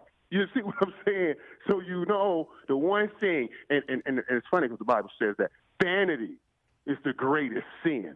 And inside of all of this is the root, vanity. Everybody wants the credit for doing what's happening on the field instead of everybody saying, well, we all are doing it. Everybody wants to say, I'm the one that's doing it. Vanity is the greatest sin, and vanity will have them finish elsewhere. All right, Michael, here's the deal. Let's put a pin in that because when The Last Dance is over in a couple weeks, I'm going to have you back on. I want to get your 2 cents on that because I know you're tight with Mitch Richmond. You must have Jordan stories, and I want to get to that. But Joy stories, some Dennis Rodman stories, but okay, yeah, we can talk about all of that. Okay. Take mental notes, and then we're going to have you on in 2 weeks. 2 weeks from today, I'm having you on. So let's make a note of that. That's now a date, Irv, okay? 2 weeks from today. Absolutely, buddy. Love you, Absolutely. Irv. We'll chat soon. Hey, love you too, man. And hello, NBC audience. We appreciate y'all, baby. Right, we appreciate you. All right, Rich. Take care. That's Michael Irvin. The best. Irvin and Rodman stories? Very rarely will I tease a show 2 weeks in advance. Sign me up. Sign me up. Chase Elliott is going to be signed up for making some left turns coming up in just short order. With NASCAR returning, but in much more short order right here on The Rich Eisen Show.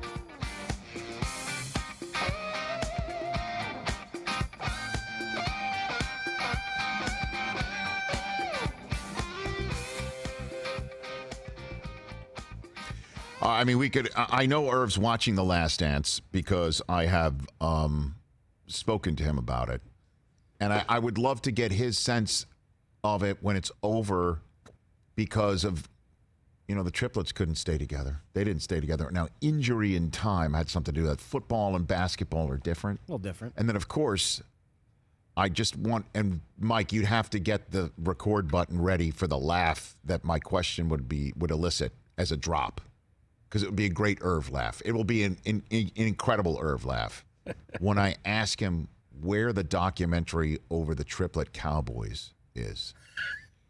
I'm laughing. Hey, Irv, where you had a camera crew following you around for those seasons, right, Mike? That would be. I mean, just again the Irv. I pay to watch that. Yeah, that laugh will be. Oh, Rich. Rich. All right, so all of that. How much would you pay to see a documentary? I pay. Didn't we ask that question on our Twitter poll a few weeks ago? It was like name the team that you'd want to see a documentary of. Yeah. Didn't those Cowboys win that poll, or was the Kobe Shaq Lakers that won that poll? Yeah, might have been the Kobe. I mean, Shaq the Cowboys would be amazing. Oh my God! Oh my God! Amazing! Oh my God! Yeah, I mean, there's been books written. Let me say it again. Oh my God! I mean, yeah. You know. But just walking through the football of it. Forget the other stuff. The football of it. Amazing. Going through, the times where they got their ass beat. They got Troy. Then they got beat by, if I'm not mistaken, Barry Sanders and the Lions beat them, right? In the playoffs? And then they never lost a playoff game, I believe so, yeah. until the NFC Championship game against the 49ers that I was at covering for the Reading Chico market, where Irv and Dion were battling it out. And then they went on and waxed the San Diego Chargers and Stan Humphries. They got smoked by the Lions. Right. And then they didn't lose another playoff game till that NFC Championship game. 38-6. And then they won the Super Bowl the next year. Oh, it was just great to see the football on.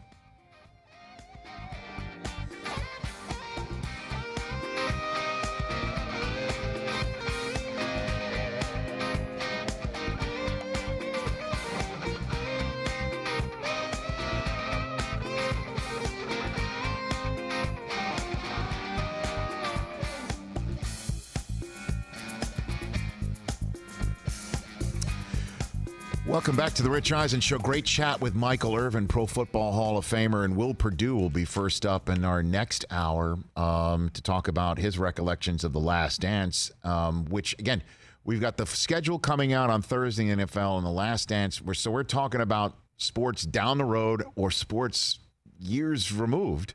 And here we are with NASCAR right around the corner. Darlington and then Charlotte.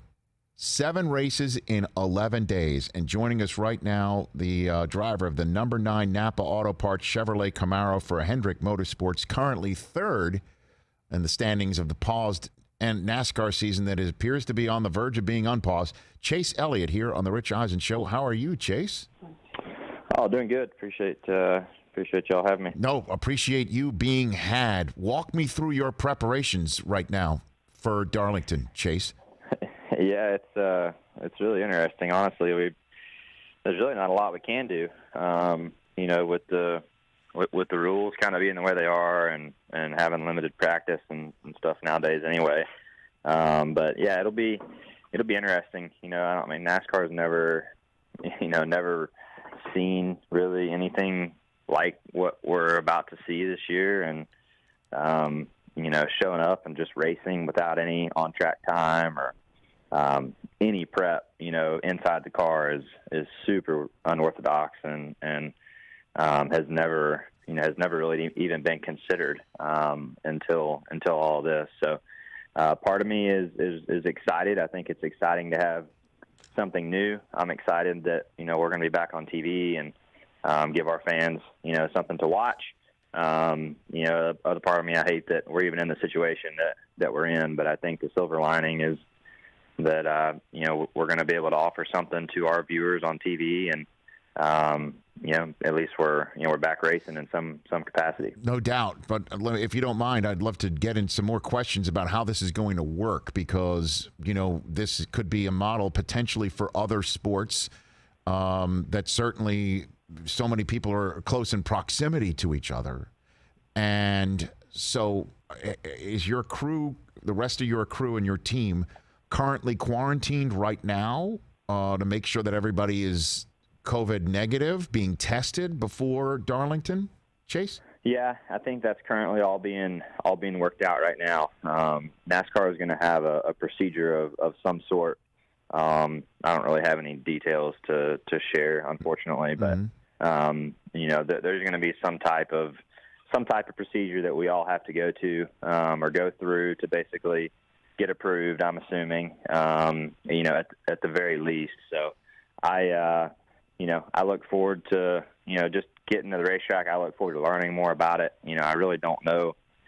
It's all very fluid. I think things are changing daily. And, I think the bottom line is they, as a sanctioning body, see an opportunity for us to be able to go back racing in a safe manner for all of us. And I think if, we can procedurally cover all the corners of everything that we need to do to make sure everybody stays safe, I think we can do it and do it successfully. So, do you feel safe?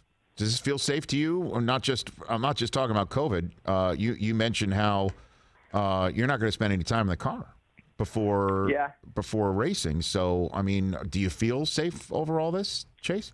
I do. I think that they're going about it in a manner that is cautious enough that I feel fine. From the racing side of things, I think that from my standpoint, we've run 5 races this year. Yes, it is going to be odd to just hop back in the car, but the majority of the guys in the field have already run those 5 races, so you do have a little time. I know it's been a couple months, but I think after a period of time in the race, I think everybody will be back into form, and then certainly by that second, third race, I think everybody will be up to speed. Chase Elliott right here on the Rich Eisen Show, getting set for Darlington and then getting set for Charlotte after that. And what are you being told about after all that? Should everything go according to plan and everybody has some safe races and nobody tests positive? And I guess, you know what I mean? Like, so what are you being told about, if you will, over the steering wheel, Chase? Yeah, honestly, that's so far above me. I don't even bother asking. I think plans and things for Darlington are changing rapidly. So I'm not even sure how it's even fair to ask an executive, what their plan is beyond Charlotte and so forth. So, they're in the positions they're in at NASCAR and in their respective, companies across our sport that make those decisions. And, I'm going to do as I'm told. You're going to get behind the wheel and you're going to race. You're going to make some left turns. So in that regard, as well, when you said that things are changing for Darlington, can you give me an example about how things are changing, where you're like, okay, I've got this plan, but now you might have to have a different plan, literally in just the way that you do anything protocol-wise, just because of safety reasons? I think that's exactly it. I think they're just trying to, make sure that procedurally, travel and us going into the racetrack and how people interact with each other. I mean, I think all those things are still being ironed out. I think they're right at the tail end of having it all done. Luckily we still have almost a couple weeks. So I think they've done a really good job in getting a set plan and doing it properly and getting it distributed with plenty of time. I mean, I think every team was prepared to go race at Atlanta. We were all headed to the racetrack on Friday morning when all this happened. So, cars were in a position to already go to the racetrack. So I think, everybody's had plenty of time to prep for this. And, I think it'll be interesting. Like I said, I'm just looking forward to getting back to racing. Now, this may be a stupid question, Chase, which is a great way to set up a question in my business. But, Always. Okay. I mean, have you been doing any simulating, any video games, anything to just keep sharp in any way, shape, or form? Yeah, we've been doing. You've been doing the iRacing? Yeah, I've been doing a lot of iRacing, over the past, month and a half now. So, yeah, there's a lot of that going on. Is it anything? Is it close? Is it feel like the real thing? It's not bad, honestly. It's they've done a really good job with that. It's been, the past I feel like 10 years or so they've advanced a lot in that simulator and simulation and how the cars drive and things. So yeah, I don't think it hurts you, to mess with it some. I think that it's obviously different in some aspects from the real thing, but keeping you sharp and things of that nature from a reflex, I guess, trainer type thing is not a bad thing. So then how would you term yourself? Last one for you here, Chase. By the way, I appreciate the time. And again, there's so much obviously real life conversation involved in what we are all hoping is a live sporting event that we can enjoy, feel normal, and you are safe doing it, and we could keep seeing it, that it's this repeatable. But you're the one who's behind the wheel. You're the one who's got to deal with this. You're the one who's got to also be in a leadership role for your team, for your crew. How do you feel about all this? Yeah, I think it's kind of one of those things that I really don't have a good answer for you until we get there and kind of give it a go. I think there's just a lot of unknowns, still, and how how it's going to feel without having any people there. It is a sporting event, and it is going to be odd to be at a sporting event without spectators. I mean, that's part of it. Always has been. So, just nowadays with the way society is and things being, things revolving around television and these streaming apps and things, we are, capable of delivering our product in different ways and at least distribute it to people to where they can see it and not have to be sitting there and put themselves in a safety risk to watch it. So I think it's it's unique, but it's something that technology has provided for us to do. And like I said, I'm looking forward to racing. I guess once you're behind the wheel of the car and the protocols are set up for the rest of your team to stay safe, I guess it's just a race, right? When it comes down to it, it's just a race, just with nobody they're in person to watch. So it's going to be it's going to be a different vibe for sure. But there'll be a lot of people sitting at home watching, Chase. There's no question about that. Yeah, I would have to think so. I'm excited about that part for sure. Okay. And are you excited about Todd Gurley coming to play for the Falcons? I mean, I think that hits all your touch points, sports-wise, otherwise, right? Yeah, definitely. Georgia guy coming back to Atlanta, so I think any fan of the Bulldogs are going to be excited about that move. So I'm looking forward to seeing how he does. I know he's, had a tough year last year or whatever, but I think he's plenty capable of doing some good things. So looking forward to watching him. Chase, thank you for the time. Be safe, stay healthy, and have a good 11 days. And I hope it goes exactly the way you and the rest of the sport wants it. And we get to see this and give people a little bit of a break. Yeah, absolutely. I appreciate it. Thanks for having me. You got it. That's Chase Elliott, at Chase Elliott on Twitter, at Chase Elliott 9 on Instagram. That's going to be weird for a lot of people. It's going to be weird for a lot of people. But if they can pull it off, maybe this could be a template in a way. Obviously, it's different when you're an individual behind the wheel, but you do have a team that's around you. There's a ton of logistics that involves people having to be in close proximity. I mean, but if they can figure out how to do this for 11 days, maybe it's something that other sports can take a look at. Hope so.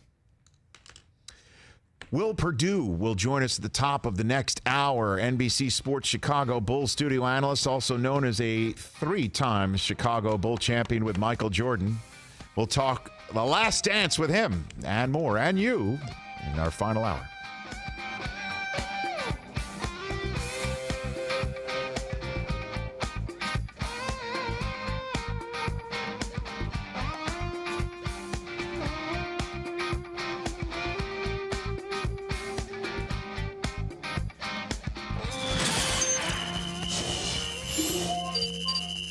man who needs no introduction, but I'll give it to anyway, the legend, Tony Hawk. Oh, Good to thank see you. How are you, bud? Very good, thanks. Okay, so what do we have here? Choices? Because, I've never been on a skateboard. I heard that. You actually use your skateboard? Yeah, of course. Okay, so, wow, all right.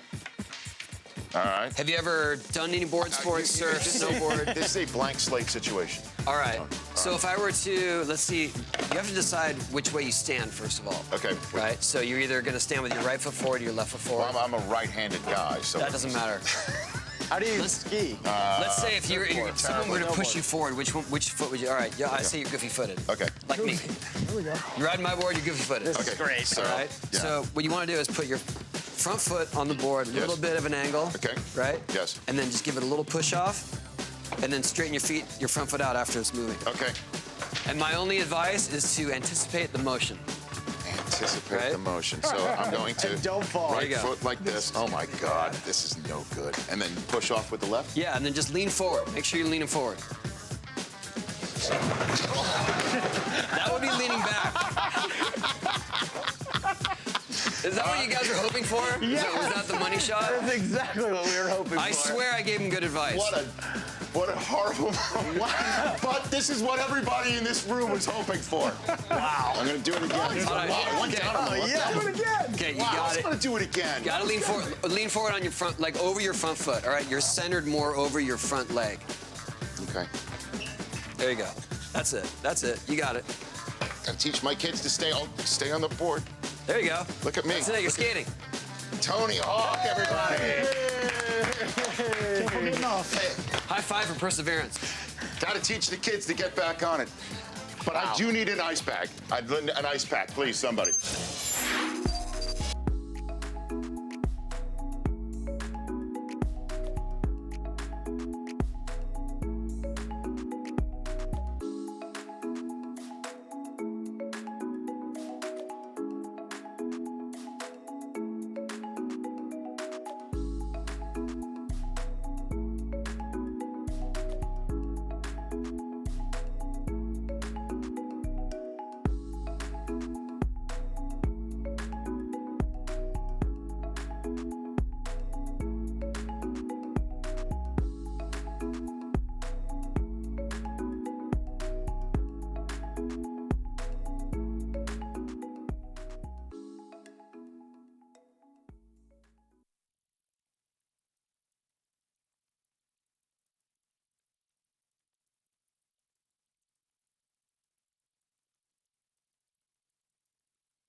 This is the one and only. This is the Rich Eisen Show. Do y'all know what today is? Live from the Rich Eisen Show studio in Los Angeles. Taco Tuesday! Earlier on the show, LA Times columnist Arash Markazi, Pro Football Hall of Famer Michael Irvin, NASCAR Cup Series driver Chase Elliott. Coming up, four-time NBA champion Will Perdue. Plus, from Reno 911, actor Thomas Lennon. And now, it's Rich Eisen. Final hour of this edition of the Rich Eisen Show. 844-204-RICH is the number to dial here on NBCSN, youtube.com/Rich Eisen Show, and SiriusXM Channel 211. Basically, we're all over the place. If you want to listen to us, you want to stream us, you want to watch us, you want to also listen to us on demand, we've got our podcast on Podcast One. You want to also watch us on demand, check out again our YouTube stream when we're all done. You can go down to YouTube video wormhole, youtube.com/Rich Eisen Show. The very funny Thomas Lennon of Reno 911, which is making its renaissance. I guess what's old is new again on Quibi. Thomas Lennon will be joining us. And speaking of what's old is new again, the Chicago Bulls dynastic team, ESPN's documentary also on Netflix, The Last Dance, has been spectacular. It is must-see television. We're live tweeting it like it's a live event. Our buddy Scott Van Pelt is having guests on afterwards.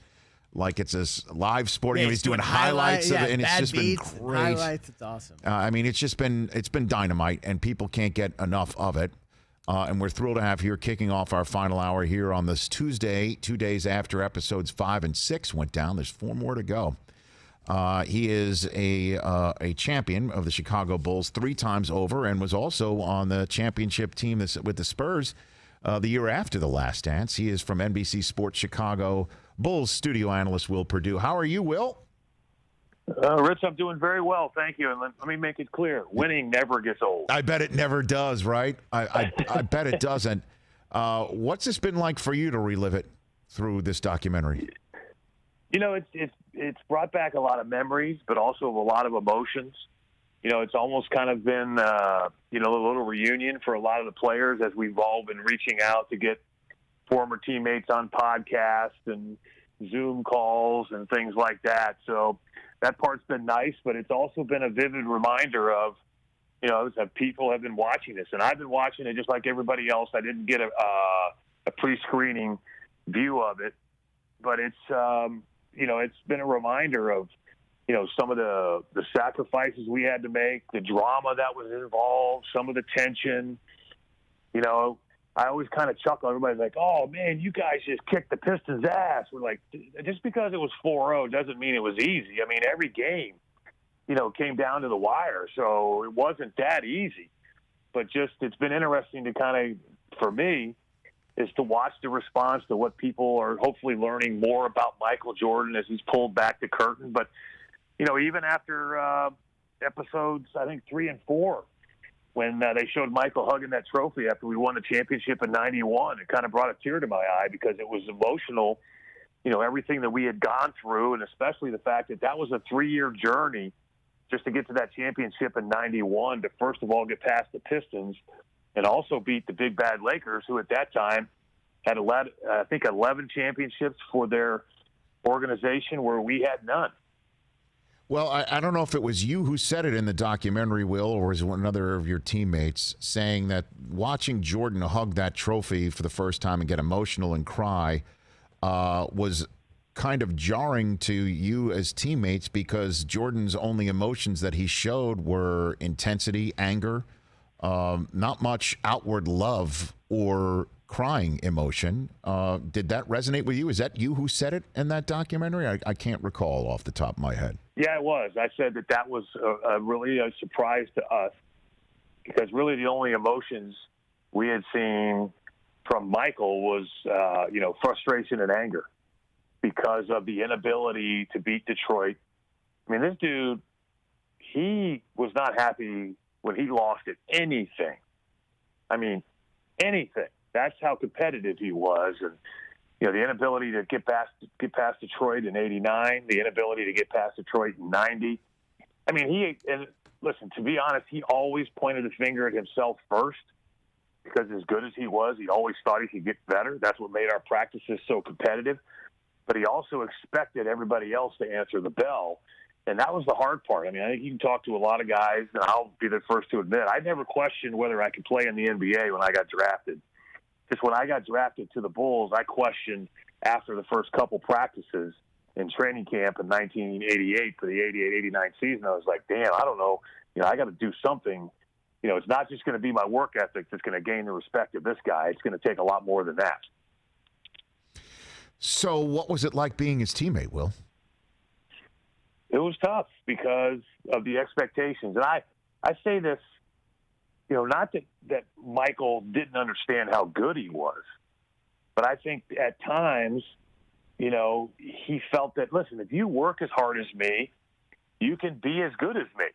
And I think sometimes you had to, say, hey, no, that's not how it works, man. I mean, certain people are more talented than others, period. So, we're all out here busting our ass. We're all out here working our, butts off because we want to get better as well. But, at some point you have to learn that, we as players have certain limitations. But you have to be comfortable with those limitations. But you also have to trust that, hey, we're going to put in the time, we're going to put in the effort, and we'll be ready for for you when you decide to trust us, a la John Paxson, obviously Steve Kerr. I mean, even I was just watching, we're doing some stuff here in Chicago where we're playing all the 98 series. Mm-hmm.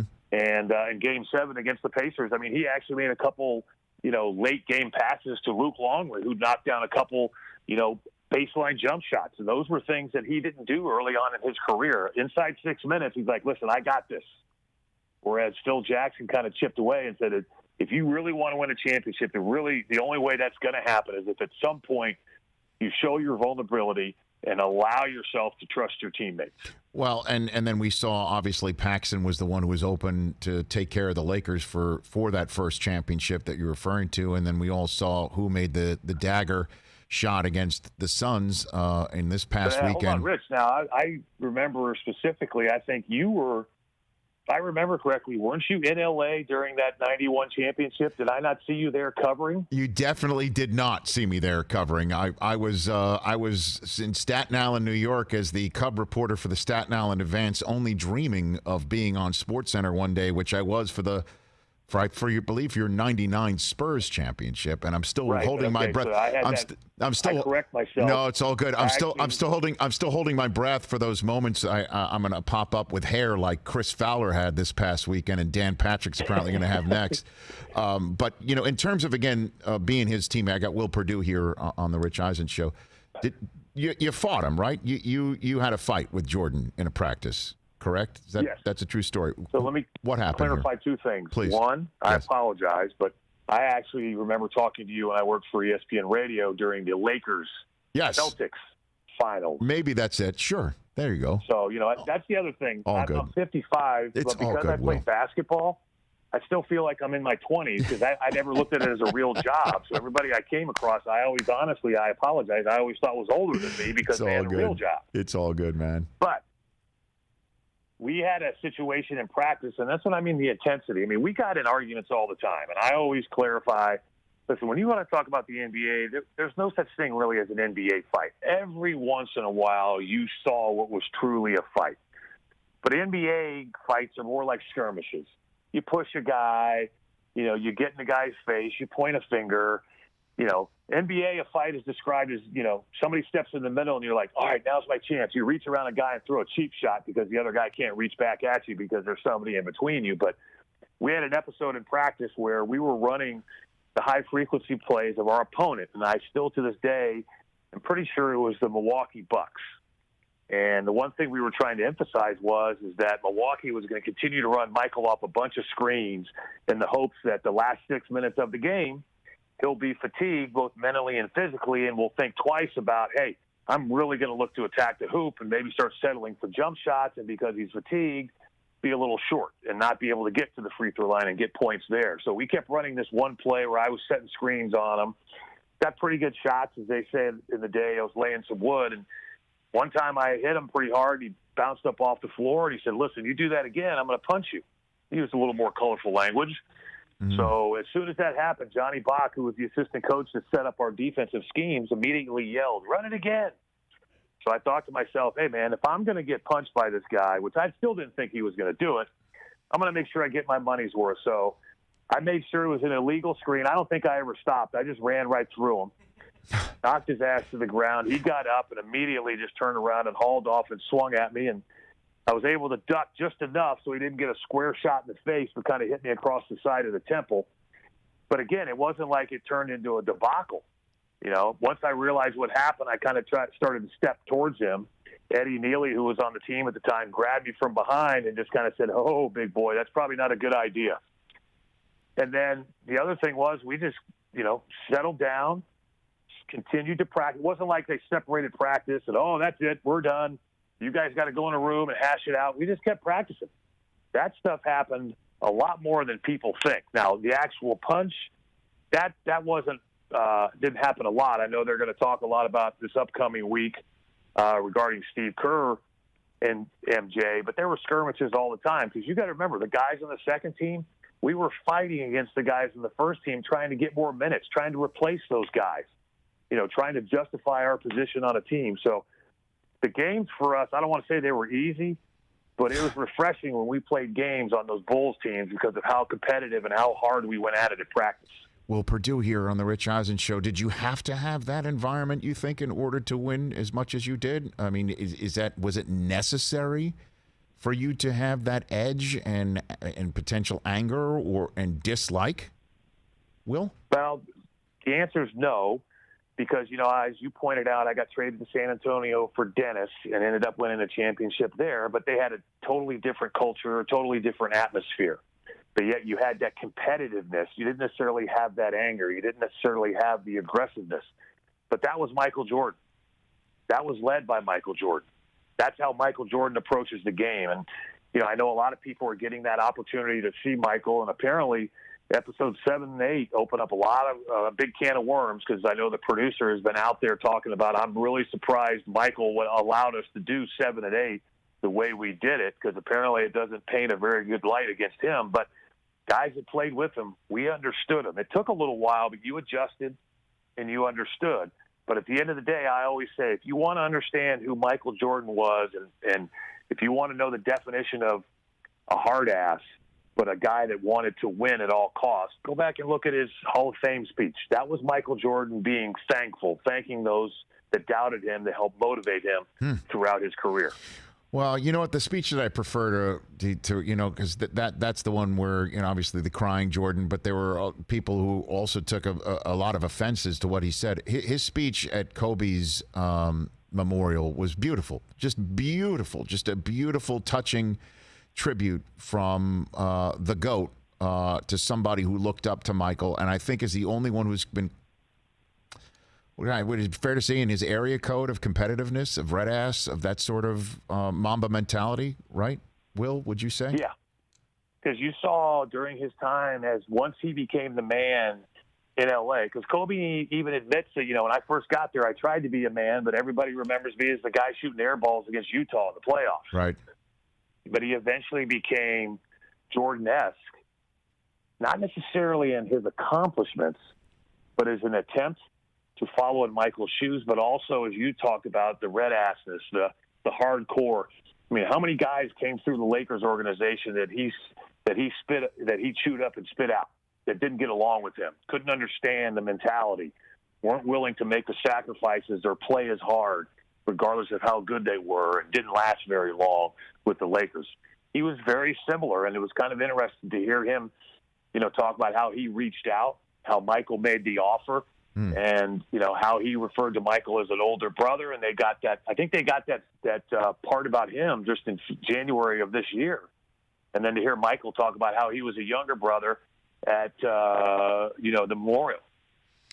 Few minutes left here with Will Perdue, NBC Sports Chicago, and former teammate of Michael Jordan's 3 championship seasons with Michael right here on the Rich Eisen Show.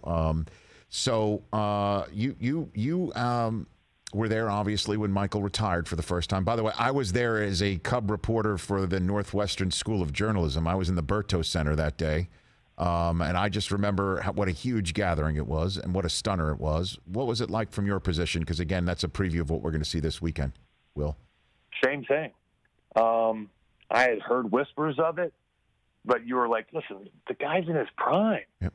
He's not going to retire. I understand what's going on, and what's happening with his father. I know how emotional that is. But we also felt that, with the loss of his father, where else would he want to be but on the basketball floor, to honor his father? But when it happened, same thing. I was actually not at the Berto Center. I watched on TV, and I was just, it was one of those things that once I heard it was a reality, I still couldn't believe it until I actually saw it. And then once I saw it and he mouthed those words, I just remember sitting there like, holy, yeah. And I was just like, where do we go? And then it was kind of like that moment of, where do we go from here? Well, what was it like without him in that season? Well, we had to reestablish our identity. And, huge credit goes to Horace Grant, to Scottie Pippen, and more so to Bill Cartwright, to maintain that edge, to talk about how competitive we still could be, how good we could be. And, we ended up winning 55 games because, it was – and I'm not saying it was easier for Phil, but, we kept hearing the same thing. We got to play with our chip on their shoulder. We got to show these guys that we can play without Michael. It's your duty to yourselves, and blah blah blah blah blah. I make it a comparison to Doc Rivers, who I'm friends with. He won Coach of the Year when he was with the Orlando Magic when they went 41-41. But Doc said he gave the same speech for 82 games. Those guys in the other locker room don't respect you. All right, let's go. It was kind of like Phil was using the same thing every game. Play with a chip on your shoulder. Prove to them that they're wrong. Show them how good you are without Michael Jordan. Did you think Michael quit on you? I know it's a tough question to ask because we all know the emotions that was going on with him and his dad, but he was everything. Did you think he quit? Did the team think he quit on them and you? No, absolutely not. I thought that he was looking for another challenge, quite honestly, and he found it in baseball. And he talked about his love for baseball as a youngster. And I don't want to say he got bored with basketball, but I think the Jordan rules had come out. There was a crack in the armor. It wasn't just be like Mike.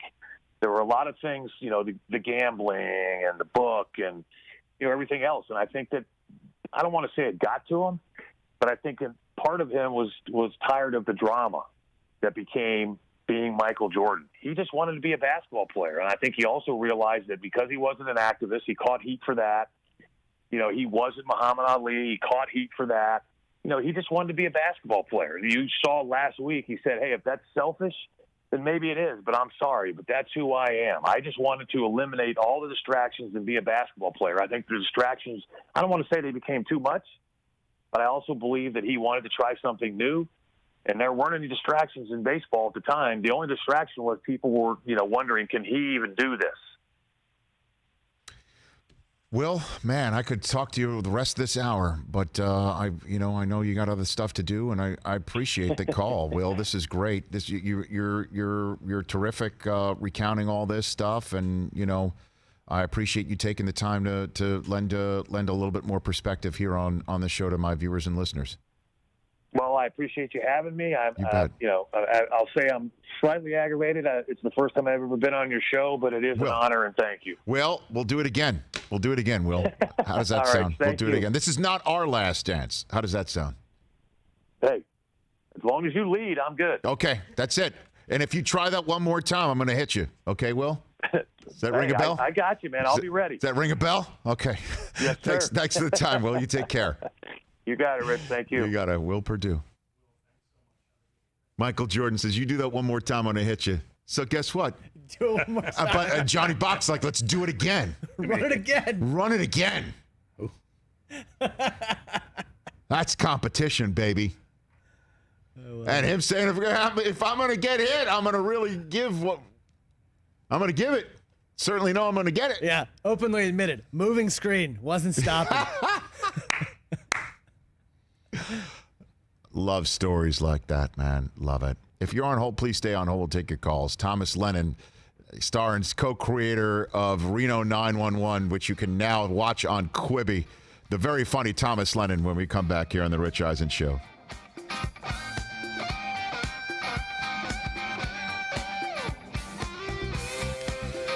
So the Tony Kukoc stuff with Pippen, right? That's going to come up this weekend. Right? Yeah, with not coming off the bench. Pippen saying right, exactly. Kukoc final shot in the playoff game. Yeah.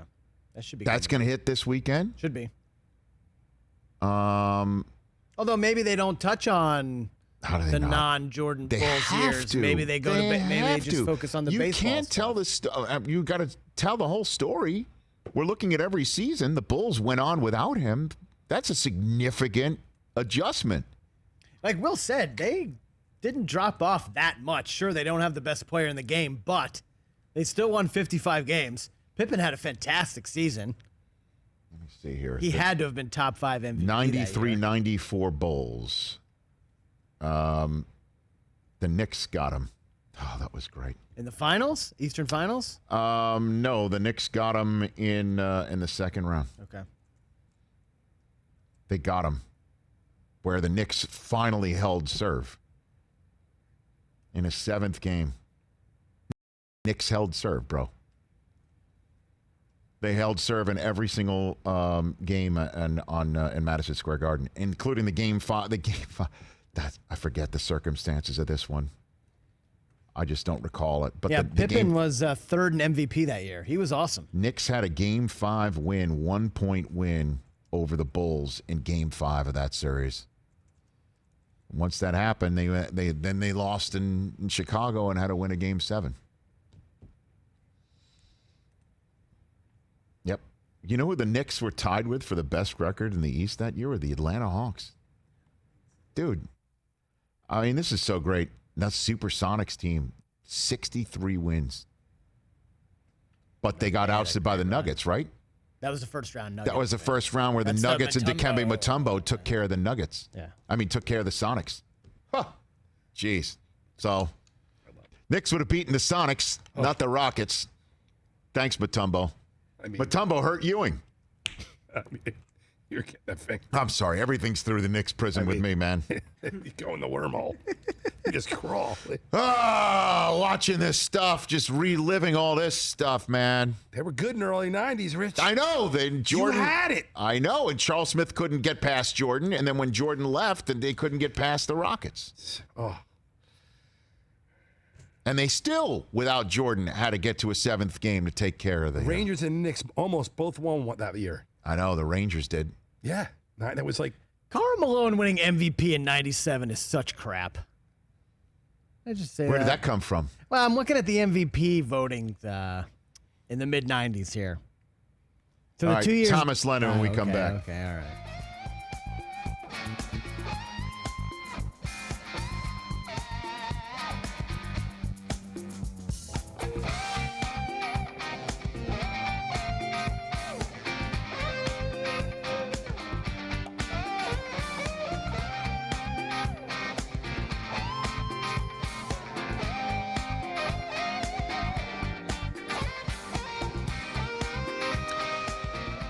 844-204-RICH is the number to dial. We will take your calls here on this final hour of the Rich Eisen Show here on YouTube, Sirius XM, and NBCSN. We're talking about what's old is new again, right, with The Last Dance.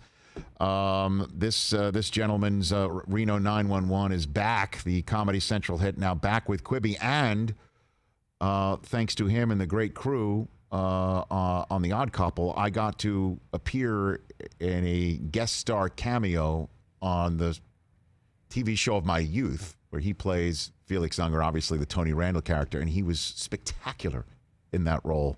The very funny Thomas Lennon back here on the Rich Eisen Show. How are you, Thomas? Rich, it is so good to hear your voice, and it was fun to, you and I talk about comedy a lot. We talk about a lot of different stuff.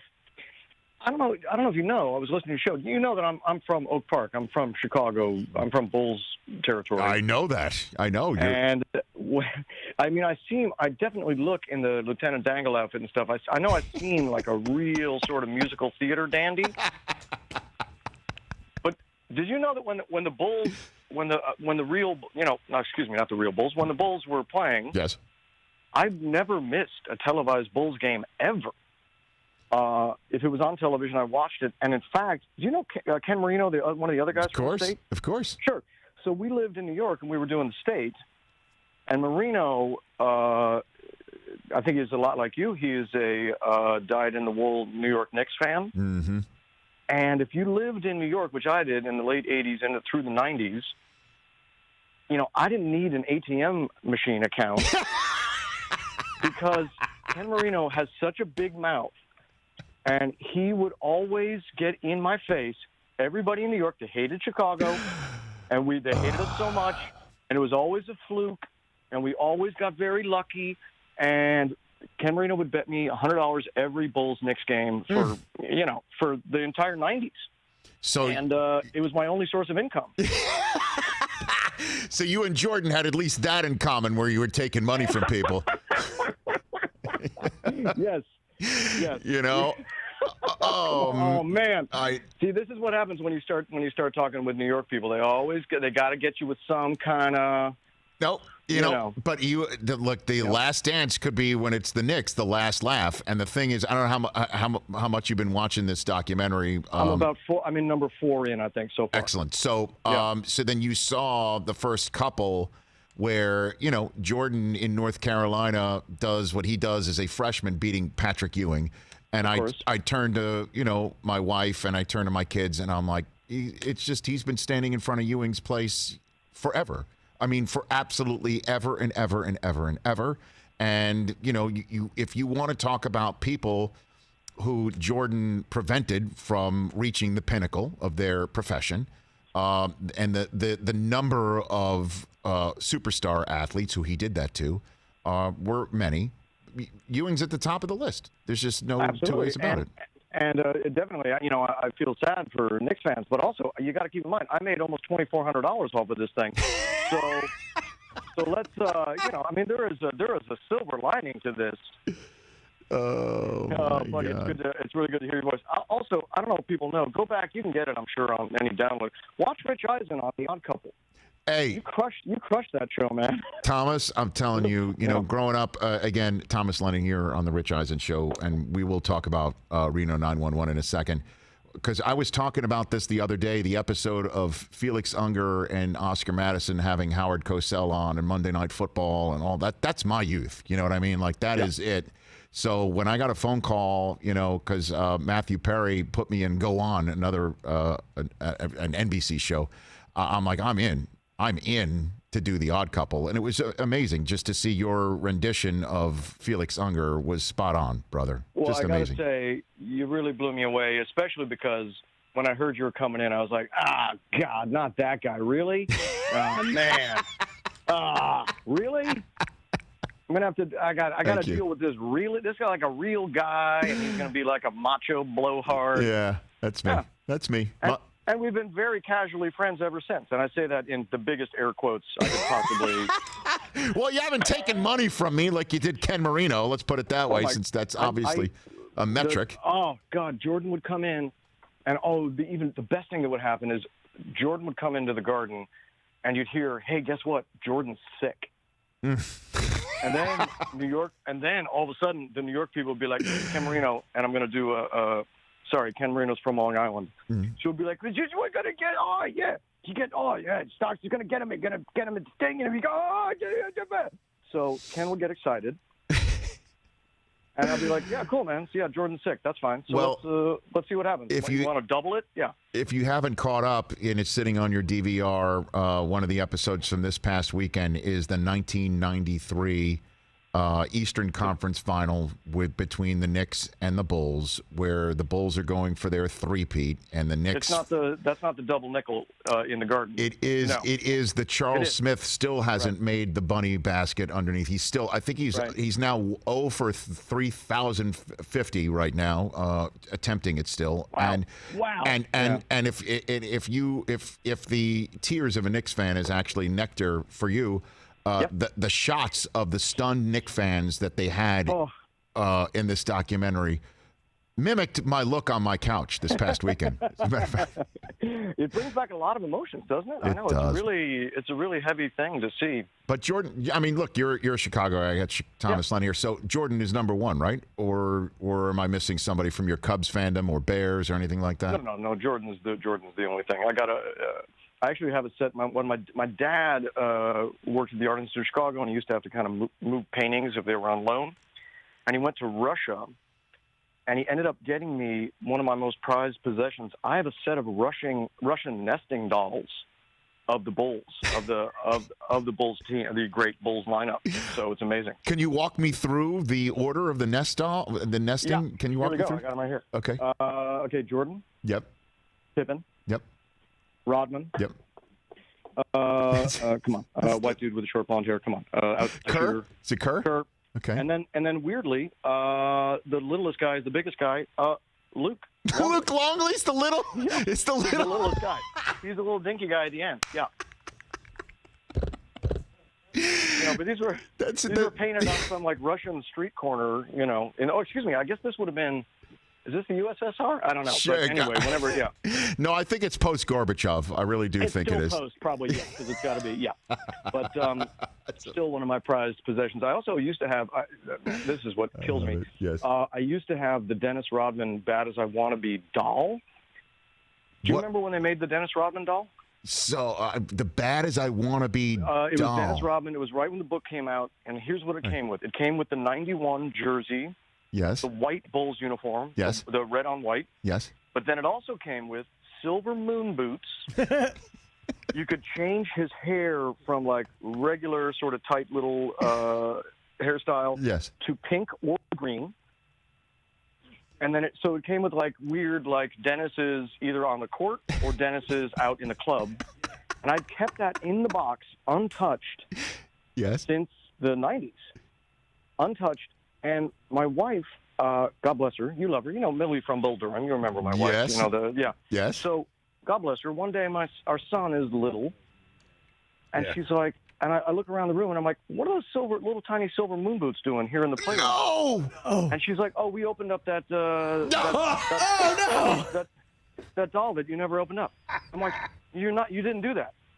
Hey, wait, you know what? I strike what I said. You couldn't just change Dennis's hair; his entire head would swap. So it's suitable for children. It's suitable for children. It was so suitable for children. He had one head had like pink hair or maybe green hair and the glasses, and the other was like normal Dennis head. And my wife, I have no idea. I'm going to eBay it right after we hang up, just to Google what one in the box would have been worth. Well, 55. Hey, Thomas, $55 on eBay right now. We've looked it up. Oh, that's not even that. Oh, yeah, okay, not that bad. Yeah, not that bad. Yeah. Not that bad. You know what? I'm still going to yell at her just to make her feel bad. I found one for 68. Oh, see? It's going up. There we go. It's a pen. You can make a buck. Yeah, you can make it happen. I don't know. I think the Luke Longley nest egg doll might be worth more, Thomas. Gotta be honest with you. I remember Chicago got really, real mad at Luke Longley because in the offseason, he hurt himself boogie boarding. Everybody remember that? Oh, yes. The Luke Longley. But this is great. Oh, man. By the way, if you had a band called Luke Longley Boogie Board Incident, I'm not that anybody would care, but you'd probably sell out at least a couple venues in Chicago. Oh, absolutely. Good fantasy. Oh, my God. I'm laughing so hard. He had a boogie boarding accident, and he came back, and he couldn't play at all, and everybody just wanted to kill him. Thomas Lennon here on the Rich Eisen Show. Now, you back with Reno 911 on Quibi, which is congratulations, and thank you for bringing back the show. My God. You once did throw out a first pitch in Wrigley Field dressed in the full-on short shorts and everything, right, of Lieutenant Dangle, correct? You did that. Yes. Now, was that an intense idea? Yeah, it was. There was a sort of a happy coincidence, which is WGN, the hometown channel and the Cubs channel. Yes. They syndicated Reno 911. So that's when Cubs management said, "Hey, would you want to come throw out a pitch in the Dangle short shorts?" Synergy. It's synergy. Yeah. It was just synergy. And I got to say, it was a night game at Wrigley, which was cool. As a kid, I'd never been to it. There was no such thing as a night game at Wrigley when I was a kid for a long time. And, night game at Wrigley, sold out, threw the pitch a little bit high, because I've been warned, Cubs management said, if you don't throw it high, you are going to be a jinx and everybody's going to hate you. Yes. Yeah, so it was a little bit high. And then the catcher threw the ball to me, but it sounded good. It was right over the plate. Crowd goes crazy. I ran over to my dad. Catcher throws me the ball. I throw the ball to my dad. I'm going to start crying, and my dad says, a little bit high. And if you ever wonder why your pal Tom is like a little bit crazy, that's probably part of why. That's it. It's just above the letters, Thomas. Your dad said just never above the letters. But by the way, above the letters. What are you doing, kid? That is good, but you got good advice, because if you threw from the mound, normally you're going to dirt it because you're going to throw it down. Yeah. So to aim high is probably you did the right thing. The question is too also, how do you throw a pitch in those shorts? That had to be snug, to say the least. It didn't feel great. It really didn't feel great. You didn't go full wind up in those shorts, right? Just for. Of course I did.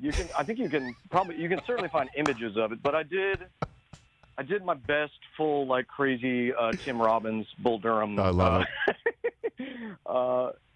But it certainly didn't feel good. I don't know, Rich. I'm sure you've thrown out some pitches, right? I have thrown one at Dodger Stadium, and it was one of the most nerve-wracking things I have ever done, ever. It is. It's so distressing. It's almost hard to explain. Did you shred your arm the day before practicing? Well, actually, what I did is I did get to sneak on Jackie Robinson Stadium on the campus of UCLA to take some warm-ups. Damn straight I did that. My wife was like, you better practice, because, you know, if you don't perform well on a first pitch, it's on YouTube forever. Like, your children will have it forever. Like, oh, we just lost him right there. That's the problem, by the way. We'll get him back in a second. Yeah. If you dirt something, like, remember Akbar Baja Bianillo? It was terrible. 50 Cent. Did Britney Spears dirt one or something like Mariah that? Carey, Mariah Carey. the mayor of Cincinnati. Yes, you can go down. Yeah, Carl Lewis. That was the national anthem. And the first pitch. 50 Cent. Did I say to him? Yeah. Oh, if you botch a first pitch, it's over. It lives forever. It's over. Lives forever. And my first pitch, here's how long ago it was. What year was it? My first pitch. I think it was 13. Right. The backup catcher caught my first pitch. Because, you know, again, you're not going to have a, you know. Right. Unless you're certainly here in Los Angeles. If you're not Tony Danza, you're not getting a starter, right? Right. And the backup catcher, though, at the time was Kenley Jansen. I was there. Soon to be converted into all-star closer. So I would like to say I converted him. Baba Booey has one of the worst ones, too. Exactly. So what I did was I practiced, but I did go to the top of the mound, right? And I took my time, and I would have, if I'm not mistaken, hit. Is Thomas back? I'm back, you guys. I'm so sorry. No, I'm tap dancing by telling my story of how when I threw out a first pitch, it was off speed stuff. I would have hit a right-handed hitter, but the left-handed hitter would have swung over the moving pitch. My off speed movement is kind of like a screwball in a way. You would have hit, but certainly not killed, just badly injured. Exactly. Hey, before now that you're back on, I do want to talk quickly, or what you wish to say about Reno 911. How did this come back together? You got the whole band back together. You got Patton Oswalt also making an appearance. It's just amazing what you've done here for Quibi. Weird Al shows up this season. Awesome. We got Tim Allen came in and played the guy who's training Lieutenant Dangle to go to Space Force. There's some cool stuff happens in this season. So, you know, it was interesting. We'd always talked about, you know, people always, you know, bug us about, not bug us, I mean, God bless. People are always like, hey, that was the best thing. Go, do more of those, you know? Mm-hmm. It's a little bit like when you're a band and people are like, hey, play the hits. I don't want to hear your new stuff. Play the hits.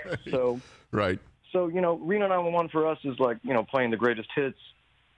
I will say, you know, the new Quibi format, which is, just, so people don't know, some folks are confused. It's a strange name. I tend to agree. But that said, the service is actually pretty neat. So, hey, Rich, am I still talking to you? You are. I got you, Thomas. No, cool. I got dropped before. That's all good. You can watch it on your phone, and as of today, there's like 4 Reno 911s, but I think sort of the new Zen kind of perfect part of them is that they're about 6.5 to 7 minutes long. And I don't think you will miss anything. If you liked the old show and all the idiocy that we were doing, these are all the ingredients are exactly the same. It's just slightly, maybe a little more condensed and a little more intense. And it premiered yesterday on Quibi. 3 episodes premiered yesterday. All new episodes launching weekdays in the app. Yep. And everyone should go check that out. And then your new released Ronan Boyle in the Swamp of Certain Death, the second book in your 3-book series, New York Times bestseller, the first of which was a bestseller. Congrats on that, too, brother. Thanks. I'll tell you this, Rich. You know, it's one of those things. You know, I thought about like, oh man, I'm writing a children's book. This will be neat. It's like it's like a fun children's novel. You can enjoy it as a grown up. You can enjoy it as a kid. If you like funny stuff, you'll like the Ronan Boyle books.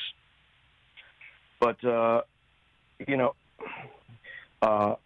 maybe it's because of growing up with a dad who was like, hey, that pitch was a little bit high. Yes. But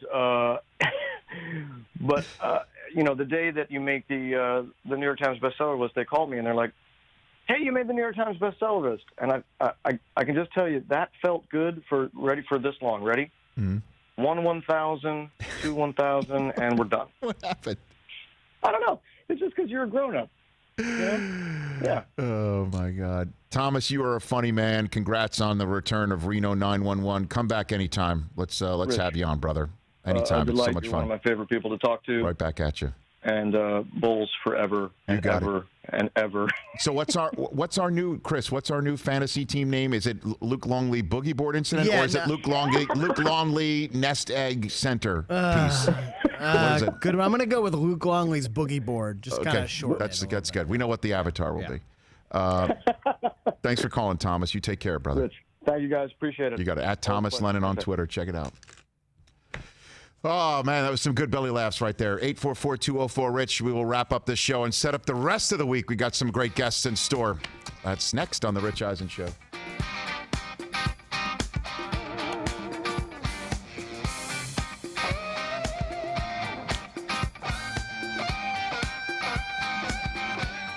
Also on Reno 911, our buddy Joe Latrulio.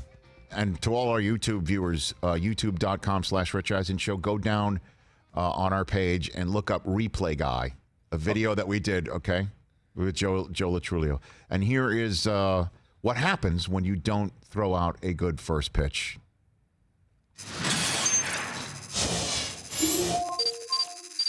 Akbar, your first pitch in Philadelphia is such the stuff of legend. Yes. That it's received a documentary treatment from the ultimate in sports documentaries. Oh, what? Yeah. Oh, it has it. Check it out. Wow. What if I told you throwing out the first pitch at a baseball game isn't as easy as it looks? That many have spent the rest of their lives regretting their trip to the mound. What if I told you a former professional football player who used his speed, strength, and agility was about to have his hard-earned athletic reputation shattered in only a few seconds by a tiny little baseball? I was so fired up when I heard Akbar was throwing out the first pitch. I mean, I had visions of the big man going out there, throwing a frozen rope, and the crowd chanting, "Ah!" Didn't exactly work out that way, though. I mean, how hard can it be? Rich Eisen threw a strike. The guy's not even a punter. Not even an athlete. Did you see the Philly Fanatics reaction? That was awesome. From ESPN Films' critically acclaimed documentary series, 30 for 30, it's Akbar's First Pitch, presented by LensCrafters Prescription Eyewear, Friday at 8 p.m. Presented by LensCrafters. That was good. Oh my God. Oh my God. That's my new favorite movie of all time. Oh my God. Oh my goodness. Okay, first off, I'm a huge fan of 30 for 30. And I would like to think of myself as a person that deserves one, but I don't. To get Dennis crying. Oh my God. Amazing. What if I told you? Oh my gosh. I told you. That was bad. Was Now you participated in this? I thought it was real. I didn't know. Oh my goodness.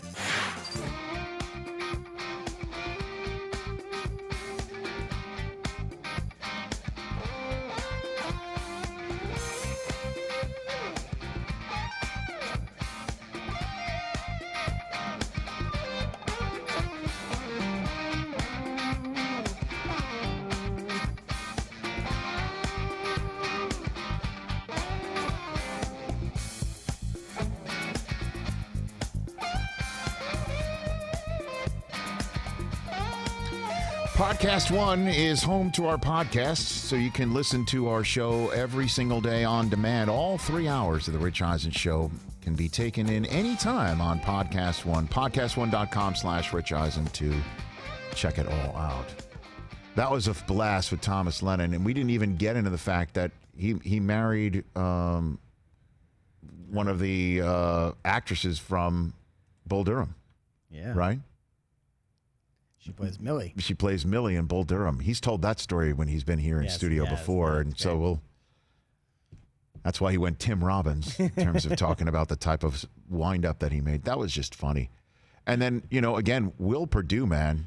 Will Perdue, some of the stories that he was telling about how you don't have to, like the Bulls, I guess, had to win that way. And he said when he got to San Antonio, it wasn't that way, and they still won the championship. That it was still competitive and intense, but you didn't have that drama and tension. But he said, but that was Jordan.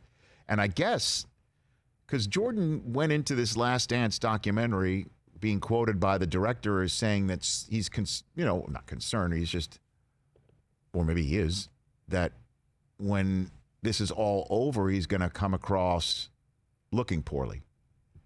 I haven't seen that yet. Not yet. But he's saying that's coming and that people are going to be surprised. Why did he let episodes 7 and 8 happen? So what is this about? I would imagine they get more into the reason why he retired? Yeah, the reasons for retirement. The conspiracy theory that David Stern really suspended Yeah, they him. came up that the reason for him leaving wasn't to follow his love of baseball because his father had just been murdered. Right. But his father was murdered. He was. And he was clearly already at age 29 feeling worn out by the rigors of winning or the manner in which he went about it. He went about it personally, and the manner in which he had no life outside of on the court or by himself. Yeah. Right? I'm wondering if these guys, his teammates, had fun. Because you hear this, especially, go take it to the NFL. A lot of teams, players who leave the Patriots talk about how it wasn't fun. They may have won Super Bowls, but they didn't have a good time playing. And they go to other teams. The Eagles kind of said it. Lane Johnson said, come to us and have fun. I'm just wondering if these Bulls players enjoyed their experience, even though they were winning championships. How do they not? Right. You would think, right? But you would think the same thing looking at New England, all the success they've had. But a lot of guys say afterwards, yeah, it wasn't a good time. Like even Gronk has said, yeah, it's difficult. It could wear me down. Even Will Purdue's like, nothing beats winning, right? Winning is the ultimate everything. Deodorant, it makes everything better, but to what, to what length do you go just to win? I just find this document. Why do we find it so damn fascinating? I'm just because it's one of the most famous figures, right? Yeah. It's also a time of basketball that predates the super teaming, right? And social media, Old really. school I and think social media. I think for me that has a lot to do with it. This was pre-internet for the most part. I mean, 98 there was a little bit of internet out there, but not like it is obviously now. Obviously Instagram and Facebook and Twitter. It's just pre all of that stuff. So all these stories were just stories about Michael Jordan. It wasn't, hey, did you see what MJ posted on his Instagram today? That was awesome. It was, oh, I know a guy who heard this story about Jordan. I wonder if that's true. A lot of it was hearsay. Now we're kind of getting to see behind the scenes, a lot of old footage, which is great. Obviously, there's no sports right now, too, which adds to the desire to just go down memory lane. But I think if this was still, a regular world where there's no pandemic and our lives are upside down and we're all sensing that the biggest moment of all of our lifetimes is happening right now, and how we're dealing with it is troubling. But I still think I would have watched this as intensely in June if it was just a regular world and this was coinciding with the NBA Finals. I think so. It wouldn't take over the discussion. Well, like no, it because is we're all now, talking about this like it's like a real live sporting event right now. So that may have something to do with it too. I also think I just can't get enough of these stories. I really can't get enough of these stories. We didn't even hit with Will Perdue about the Pistons and not shaking hands and what that meant and how they all reacted to it. Because that's exactly why Isaiah Thomas was left off the Dream Team. I think we can establish that. Like putting all the pieces together. John Sally told us prior to the episode that we just saw that no chance Jordan said, I'm not coming if Isaiah's coming. And then Rod Thorne said he called Michael up to invite him on the Dream Team. Michael then was, from his part of the story, said, who's playing on it? And he said Thorne's response was, the guy who you're thinking about right now is not on it. I'm paraphrasing. Well, that's kind of what he said. That's what Rod Thorne. There were no names right, ever said. It right. was just correct. The guy you were talking about isn't on the team. Right. And we had Barkley on yesterday saying he never talked about it. Nobody ever talked about it. He didn't talk about with Rod Thorne when Rod Thorne was inviting him on. But Isaiah Thomas was not on the dream team because of the handshake stuff, and Jordan clearly didn't want him around there, and they sensed that he didn't want him around there. And John Sally, when asked who made that decision, he said, David Stern, may he rest in peace. Yeah, so they just didn't invite him. He also had beef with Larry Bird and Magic Johnson. Would have been a different vibe if he was there. Would have been a different vibe, yeah. I think everybody's in agreement on that front. I also think the era of which the Bulls dominated, their games were national events. They were the NBC game of the week. It was. It's not like it is now with League Pass, where you can watch any team anytime you want on a Tuesday evening. It was Saturday, Sunday, the game of the week, NBC Sports. With Marv and Matt Gukas and the Czar. Gukas. I have not heard that name in a long Doug Collins was doing the games too. Hey, Hannah Storm in the studio and Ahmad. Was that? Yeah, I mean, he's like, NBA Inside stuff on Saturday mornings. Yeah, I think I'd like to get Ahmad on. That would be a fun conversation, don't you think? I mean, he was front and center for all. My main man, Michael Jordan. You know who the guy is that I'd love to get on to, that I've been told was around all the time as a friend of Mike? A guy who I love to, who's just a great storyteller. The actor is Shai McBride. I was told to get him on.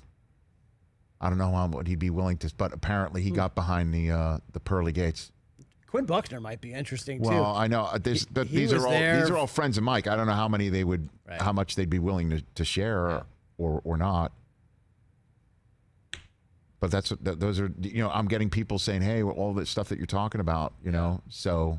These guys were like the Beatles. It was the American version of a super rock group. In terms of, and again, I know we're on NBCSN, so let me pay a little bit of extra attention to the NBA on NBC. Wow. It was when you saw the aerial of Chicago Stadium or the United Center, and you heard John Tesh. I know you can't play it because we're on YouTube right now, but the round ball rock of John Tesh, and hearing Marv's voice or Costas. How many times have you seen Costas?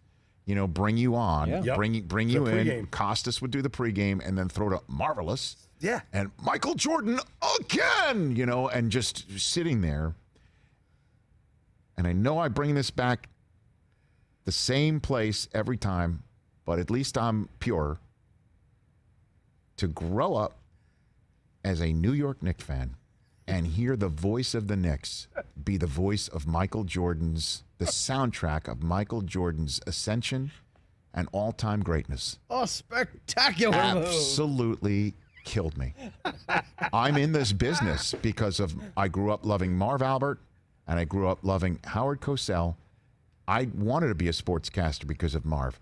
I listened to Knicks games. I watched Knicks games. I watched him do the sportscast on NBC, WNBC in New York. Yeah. And to hear him, he was the voice of the Jordan Bulls. Killed me. And I'm reliving it with this documentary. Eating copious amounts of poop. Is that a good fantasy? Copious name? Amounts of Poop was a great band. Album? Was a great Was band. a I think they opened up for Luke Longley's Boogie Board. Yeah. At the Troubadour. 90. Hey, look, but it's equal opportunity, man. Phoenix Suns fans had it. Everyone's Blazers getting fans had it. theirs, Everybody's man. getting theirs to this last dance. I mean, coming up, it's going to be the Pacers. It's coming up. The Utah Sonics. Jazz. All you Utah. fans sitting back there We're all getting laughing it. at my Knick fandom, okay?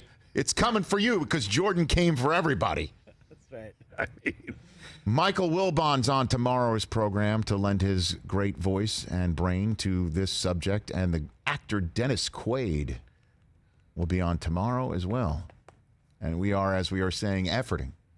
We're getting ready for the schedule release as well. By the way, Friday's show right now, Al Michaels. All right, we're going to try and get more and more of the great voices. You want to talk about great voices. Al Michaels. And then the actor who plays Mike Ehrmantraut from Better Call Saul, Jonathan Banks, will be on Friday's show as well. Awesome. Oh, baby. We love being on for you, and we hope you enjoyed this edition of The Rich Eisen Show. We will see you on Wednesday on YouTube, SiriusXM, and NBCSN.